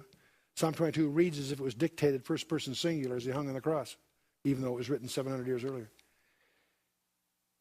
For dogs have compassed me, the assembly of the wicked have enclosed me, they pierced my hands and my feet. Now, what makes this remarkable, this was written 700 years before crucifixion was invented. The official form of capital punishment in Israel was stoning. But here in their scriptures, the Messiah is to be crucified. It was invented by the Persians, widely adopted by the Romans. How many people, taken at random, in the last 2,000 years, have died by having their hands and feet pierced? There were many thousands, of course. But if I say less than 1 in 10,000 of the entire population, I'm being generous. Okay? So I've given you 8 prophecies we've selected here. Born in Bethlehem, king on a donkey, 30 pieces of silver, transaction in the temple to the potter and all of that. Wounds in his hands, no defense though innocent, died with the wicked, grave with the rich, crucified. Now the question is, okay, we've got a priori probabilities estimated for each one of these 8 prophecies. Now the question we need to address is, okay, what's the probability that a particular person fulfilled all 8 of these? That's an exercise in composite probabilities, and for that we need a little tutorial background. Let's assume that in the audience here we have 100 people, and let's assume that 60% of the audience is male and 40% is female. What is the probability that if I picked one of you at random, I would pick a female? Well, the answer to that's pretty straightforward. It's 40%. Now, if there's 40 of 100 that are female, my random chance of picking one of you that's female would be probability of 0.4 or 40%, depending on how you want to express it. Okay, let me take a different example. Let's assume that we have a population that's 60% right-handed and 40% left-handed. And let's assume for this discussion that those properties are randomly distributed among the audience. That isn't always men that are right-handed or women left-handed, anything like that. That is uniform. If the population is 60% right-handed and 40% left-handed, what's the probability if I pick someone at random from the audience that is left-handed? What's the probability? 40% again, right? Okay, so now the question that leaves, okay, what's the probability of selecting a left-handed female? That's the thing between us. Well, I take the one distribution of left and right-handedness. I take the distribution of male and female, and I combine those two distributions. And what I'm looking for are those that have those two attributes in common. And obviously, if you go through the math here, that turns out to be 16%, or probability 0.16. What I'm trying to get across is why it is that in composite probabilities, we simply multiply the distributions. In other words, the probability of left-handedness times the probability of right-handedness, or female, or gender, I should say, gives me the probability of getting a left-handed female. Are you with me? Now, what that tells us to do then, with these 8 prophecies, I need to multiply these prophecies. The way I do that, I've done conveniently in powers of 10, and it's very simple to multiply them because I simply count the zeros. If I take 10 times 100, I just got 1,000. I just count the zeros. You follow me? So I have 10 with 28 zeros after it. Okay, that's the probability of one person fulfilling these 8 prophecies. But I got to divide that by the total population of the, that's involved. I'm going to assume it's about 10 to the 11th. So that gives me 10 to the 17th. 10 to the 28th divided by 10 to the 11th gives me 10 to the 17th. That's still a very big number. Now, if I was teaching a class in statistics and I wanted to get across to you, say, what is 1 chance in 100 mean, one way to do that is I could take a large bucket and put 100 silver dollars in it. I take one of the silver dollars and mark it with lipstick or with a nail polish or something, and shake that up so that it has an equal chance of being anywhere. And my chance of picking the marked one, if I reach in there blindfolded and pick one silver dollar, my chance of picking up the silver dollar that was marked is 1 chance in 100. That's what we mean by a probability of 1 in 100. I can demonstrate that by the bucket. Well, now I need a bucket that'll hold 10 to the 17th silver dollars to get this across. Well, where do I do? Well, let's take, where do I get a bucket of 10 to the 17th silver dollars? I take the state of Texas, and I fill it with silver dollars. And when it gets 2 feet deep, I've got about 10 to the 17th silver dollars. And so I send someone in there, blindfolded, in such circumstances that he has an equal chance of getting any particular silver dollar. And when he picks up the one, the chance that he got the marked one is 1 chance in 10 to the 17th. You with me? Well, I only took 8 prophecies out of 300. I've got 300 to choose from. Let me take another 8, but to save time, I won't go through an analysis. I'm going to stipulate that the next 8 are no less likely than the first 8. Now, that's a fiction because the next 8 will be more precise and more rare. But let's ignore that. Let's assume that the next 8 are no less likely than the ones I picked. I've got 300 to choose from. So the next 8 would be more specific, but we're going to ignore that factor. Assuming no decrease in likelihoods, I have 10 to the 28th times 10 to the 28th, that's 10 to the 56th, and again I got to divide by 10 to the 11th.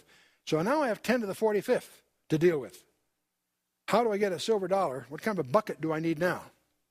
Well, it turns out that I need build a ball of silver dollars that's 30 times the distance from the earth to the sun. And that will give me 10 to the 45th silver dollars. I'm just trying to get across how huge, absurdly huge, these probabilities have come so far. Let's do this one more time. This time I won't double, I'll triple it. I'll go from 16 to 48. And again, I have 300 to choose from. And assuming no decrease in likelihoods, I now have 10 to the 28th 6 times. That's 10 to the 168. I got to divide that by 10 to the 11th again. So now I have 10 to the 157th to build up. To try to demonstrate a probability of 10 to the 157th, silver dollars won't work, they're too big. So I'm going to indulge in an imaginary element here. It's the smallest thing that you can imagine. Let's make it an atom. We're going to make a ball of atoms. Okay, I need to get to 10 to the 157th. How am I going to do this? Well, if I make a ball of atoms involving every atom in our galaxy, that's 10 to the 66th. You say, well, gee, I'm a long way from 10 to the 157th. That's right. I need to make such a ball for every atom in the universe. That's 10 to the 66th, I'm 10 to the 66th now, and 10 to the 132nd. I'm still a long way from 10 to the 157th. I'm already beyond our ability to imagine this in the first place. I'm going to repeat this whole exercise every second since the universe began, assuming a 16 billion year lifetime. And now I'm only at 10 to the 149th. I've still got a long way to go. 10 to the 149th versus 10 to the 157th. I am still short by 100 million times. Now, I've obviously, in running out this exercise, gotten to beyond our threshold of conceptual reach here. But I want to point out that I've only dealt with 48 of over 300 prophecies. What am I trying to get at? I'm convinced that Jesus Christ was the Messiah of Israel. I'm more confident in that fact than I am my own name, my own existence. And I've incidentally skipped some of the most amazing of them. His detailed genealogy, the specific prediction of the precise day that the Messiah would present himself as king to Jerusalem, the Old Testament Midrashic prophecies, and a lot of others. Let me just pick one to give you a flavor of this. In Daniel chapter 9, Gabriel tells Daniel that from the commandment to restore to build Jerusalem, which is yet future to Daniel, unto the Mashiach Nagid, this is 5 centuries before the fact. Gabriel told Daniel that from the commandment to restore and to build Jerusalem to the Messiah the king would be a particular period of time. This is recorded in the Septuagint, 3 centuries before Christ was born, 300 years before the event. Gabriel told Daniel that it would be, in effect, 173,880 days from that commandment to the Messiah being presented himself as king. Well, that commandment, we know, is the decree of Artaxerxes Longimanus, March 14th of 445 BC.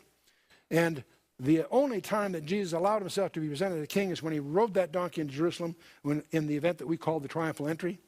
And we're indebted to Sir Robert Anderson, who was knighted, head of Scotland Yard, whose landmark work in 1894 unveiled all of this to us. But if you go through the arithmetic of the calendars, from 445 BC to 32 AD, remember there's no year zero, 173,740. From March 14th to April 6th is 24 days, and you correct for leap years 116. I want you to notice that Gabriel's announcement was precise to the very day, 5 centuries before the event. Astonishing passage that there's just no way you can, with intellectual integrity, attribute this to random chance or accident. This message came from outside the dimensionality of time, from the Creator himself. The return of Christ to rule. There's over 1,800 references in the Old Testament. Christ is going to return to rule the planet Earth. 17 books give prominence to the event in the Old Testament.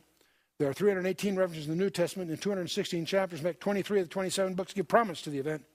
For every prophecy of Christ's first coming that we've detailed, there are 8, or 7, more than 7 anyway, of his second coming.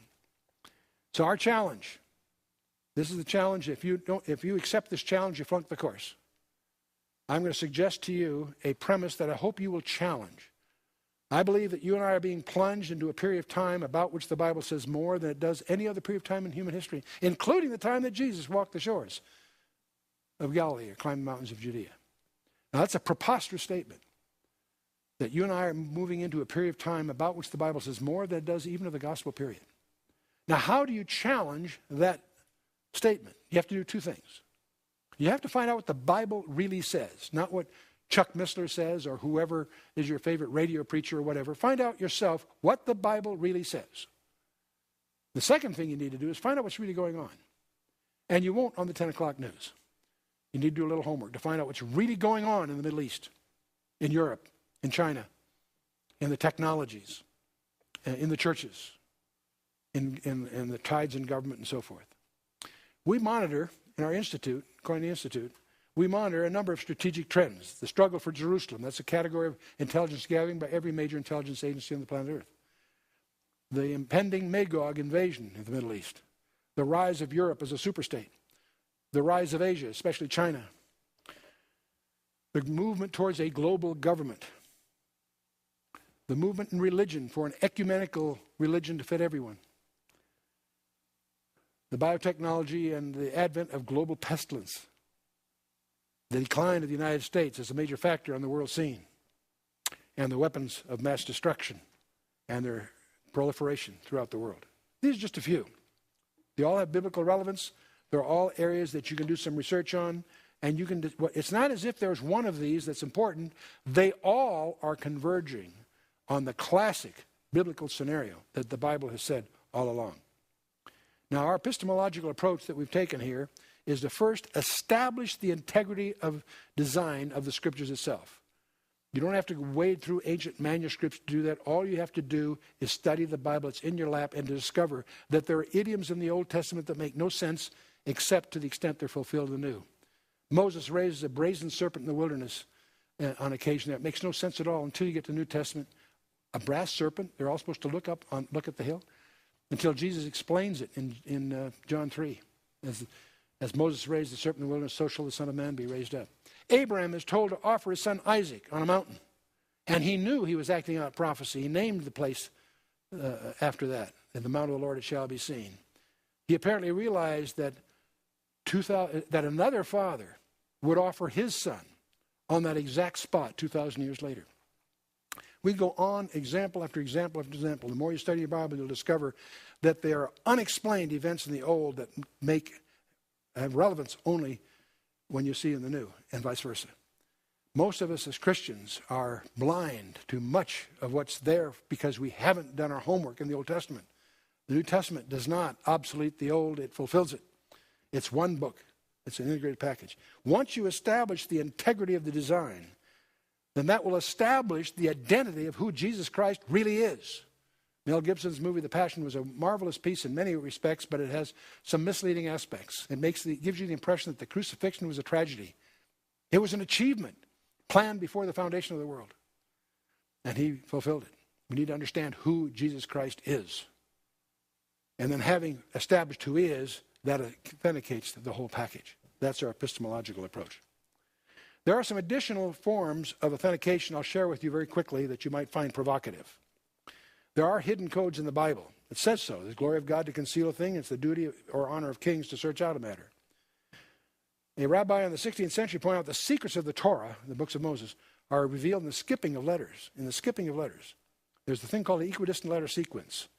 You can take a message, and here's an example where if you just take every fourth letter, it gives you another message. If you take the fourth letter in this little fictitious message here, it says, read the code. It's a way of demonstrating you can hide a message inside another message by what's called an equidistant letter sequence. It's a very poor form of cryptography, but it's a very provocative form of authentication. If you take the book of Genesis, the books of Moses called the Torah. In Hebrew, that's 4 letters, the equivalent of T-O-R-H in Hebrew. You go to the first equivalent to a T, a tau, and you count 49 letters.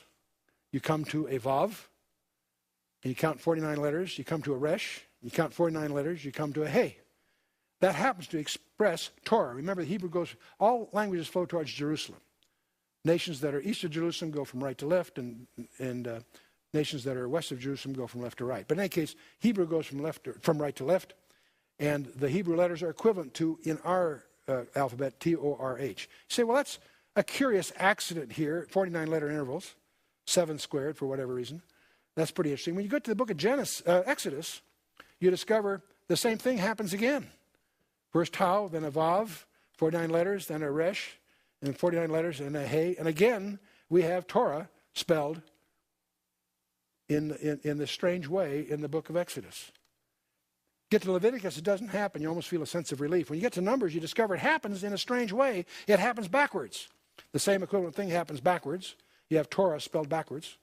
When you get to Deuteronomy, the same thing happens. It's spelled backwards. I have no idea how they discovered this. Must have had time on their hands.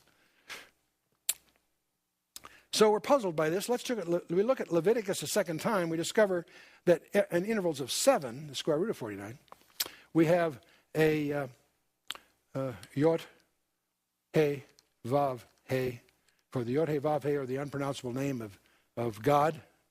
And now we discover that we have Genesis and Exodus, it's spelled forwards. Numbers and Deuteronomy, it's spelled backwards. That the Torah always points to the name of God. Now you say to yourself, gee, that's kind of curious. There's no way you can convince me this was an accident of random statistics. This was deliberate. Was it deliberate on the part of Moses? I doubt it. I believe that it's a fingerprint of the Holy Spirit. And it also implies that the Torah was given to him letter by letter, not just word by word. This is just an example. There are many of these. You get to Genesis 38, a tawdry tale of Judah having a child through his daughter-in-law.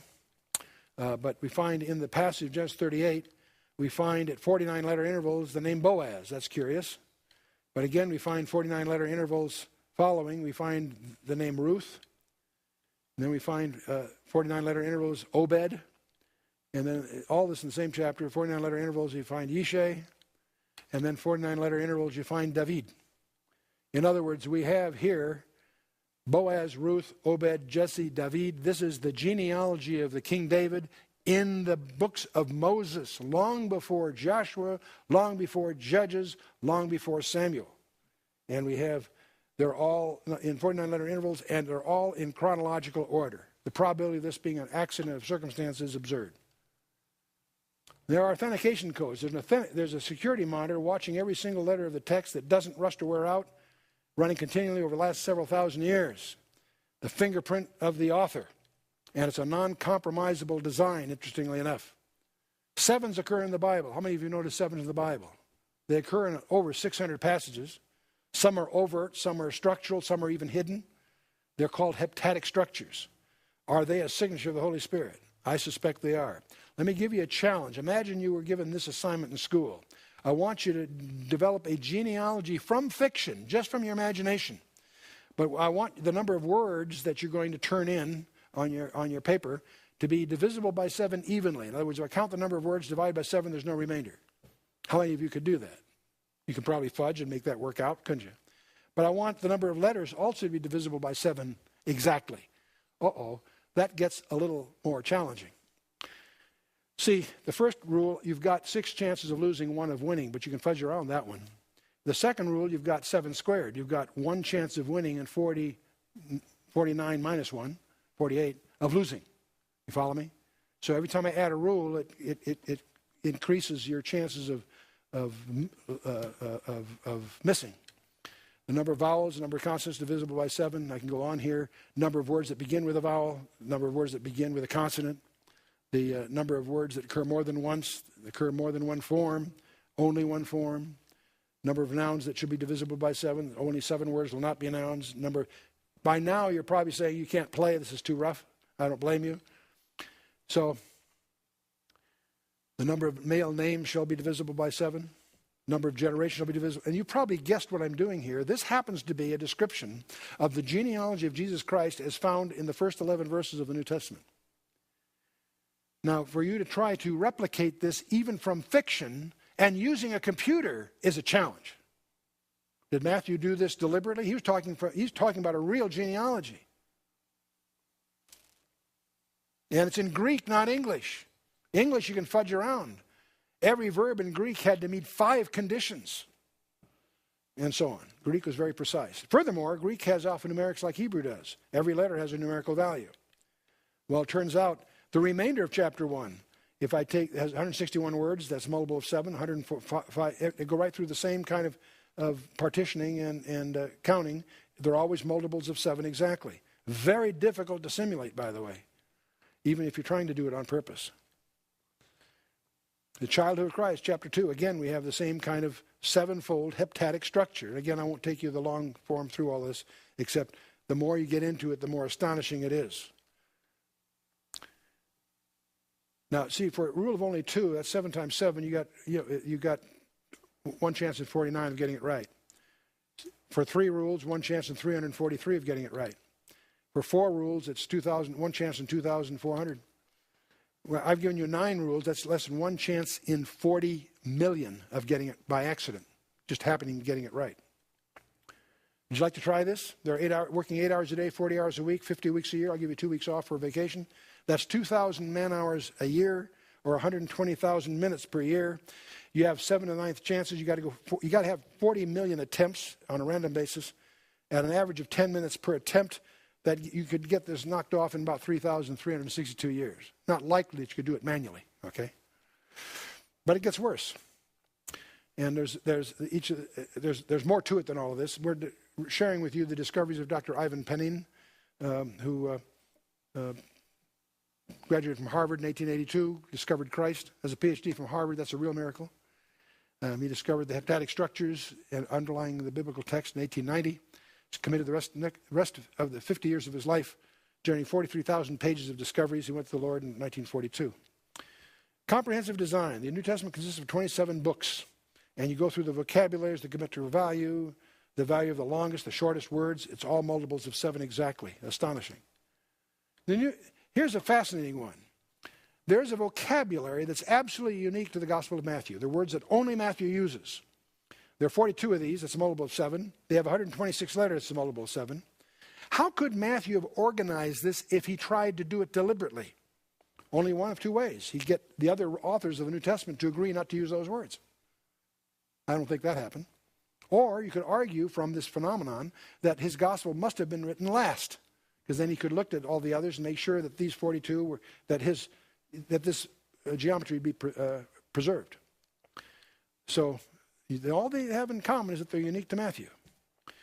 So I could use this argument to prove that Matthew wrote his gospel last. Except I can use the same argument for the Gospel of Mark, because its vocabulary is a multiple of 7 exactly, the words that are unique to Mark. The words that are unique to Luke are a multiple of 7 exactly. The Gospel of John, each one of these wrote theirs last. Obviously not true. James, Peter, Jude, and Paul. All 8 of these guys have vocabularies that are unique to them, to their writings, that are a multiple of 7 exactly. Do you detect the fingerprints of the Holy Spirit here? There's a design of experiments. Reality can be one case or another, and our hypothesis can be one case or another. If our hypothesis says it's true and it is true, that's a win. If our hypothesis says it's false and it is false, that's also a win. That's our experiment was successful. Our decision was correct. You with me? If, however, we assume if it's really true and we think it's false, that's a type 1 error. If we think it's true and it's not true, that's a type 2 error. They take these labels from Neyman and Pearson in statistics. In other words, if your hypothesis fits reality, whether it's true or false, if it's correct, that's a win. If your hypothesis is just out of step, if you reject a true hypothesis or if you accept a false hypothesis, that's a type 1 or type 2 error in the design of experiments, which is a field of science. It's the mechanism by which we test hypotheses and try to determine what reality is. The problem is, of course, that no experiments are perfect. It'd be really great if they had a 99% of being correct. In other words, our hypothesis was such that if reality is true, there's a 99% chance of detecting it. Or if the reality is false, we have in other words, it's no experiment's perfect. It always leaves some element of doubt. But if we've got a 99 and maybe a fraction % of being correct, that's considered fabulous, if you will. In real life, it's worse than that. It's probably a little more uncertain because our experiments are never, that's why we do many different kinds. There are some cases where there's absolutely no utility from the hypothesis because it has no discriminating ability. That's what you're trying to avoid in designing your experiments. Now, Pascal talked about a wager about God. If it's true and you accept God, that's fabulous. If God is real and you reject him, that is super bad. On the other hand, if God does not exist and you assume he does, well, that's still a small win. You've probably lived a better life. But if God does not exist and you assume he doesn't, that's a 0. You don't gain anything by that. That was Pascal's wager, as they call it. He says, in his classic piece of work back in 1670, he said, let us assess the two cases. If you win everything. If you lose nothing. That's to him a slam dunk. That's an easy decision. Why not give up that which you cannot keep in order to gain that which you cannot lose? That's really the epistemological problem that's facing each one of us. Why now? Because I believe we're being plunged in a period of time about which the Bible says more than any other period of time in history, including the time that Jesus walked the shores of Galilee and climbed the mountains of Judea. We are being plunged into a crisis period. To decline to take the Bible seriously can be a result of being unaware of what we know about the very boundaries of our own reality. Would you take a physics course using 1950 textbooks? I don't think so. Would you take a physics course with 1970 textbooks? Hardly. 1990? Probably not. The Bible has not changed, didn't need to. The more you know about the advancement of science, the more comfortable Genesis 1 reads. And if you don't believe that, take a look at our Genesis commentary. It's available. The ultimate truth is the person, the identity of Jesus Christ. He was the most anti-religious person that ever walked the face of the earth. This is not about religion. It's about relationship. Relationship with the personification of truth itself. It's the most important discovery of your life. Your eternal destiny depends upon it. Now, we are an international trust. It has two parts. We have a publishing house called Koinonia House that's published this for you. We have an institute called the Koinonia Institute. The Koinonia House is an electronic publisher in the Christian field in a number of different media forms. We have one of the largest, oldest websites we invite you to take a look at. We have online fellowships around the world with that website. The Institute indulges strategic studies in geopolitics, in science, archaeology, and elsewhere. We have a network of research associates around the world that help feed us current events in this area. You can get graduate course credit for all our Bible studies and other studies. They are accepted by some universities. The Institute deals with 3 tracks. The Berean track takes after 1711 to be like the Bereans, receive the Word of God with all openness of mind, but search the Scriptures daily to prove whether those things really be so. The Issachar track, after the sons of Issachar, who understood the times and knew what Israel had to do. That's our prophecy channel, if you will. And Koinonos is our 3rd track, taken after the 3rd commandment, thou shalt not take the name of the Lord thy God in vain, which we don't believe has anything to do with vocabulary. It has to do with ambassadorship. If you're going to represent the king, you better do it competently and faithfully. And our materials are accepted by Louisiana Baptist University, among others, all the way up to the PhD degree, up to half of all the requirements to a PhD degree. And our Berean things, commentaries, the Issachar studies, the strategic trends, and advocates becoming a master of one of them, and perhaps enrolling as one of our research associates. And the Koinonos track deals with discipleship, small group participation. That's where real growth takes place among most people. Teaching assistantships, regional ambassadorships, and that's what we're all about. We're a Koinonia Institute, and we hope that you have a great time discovering the reality that the Bible really is true.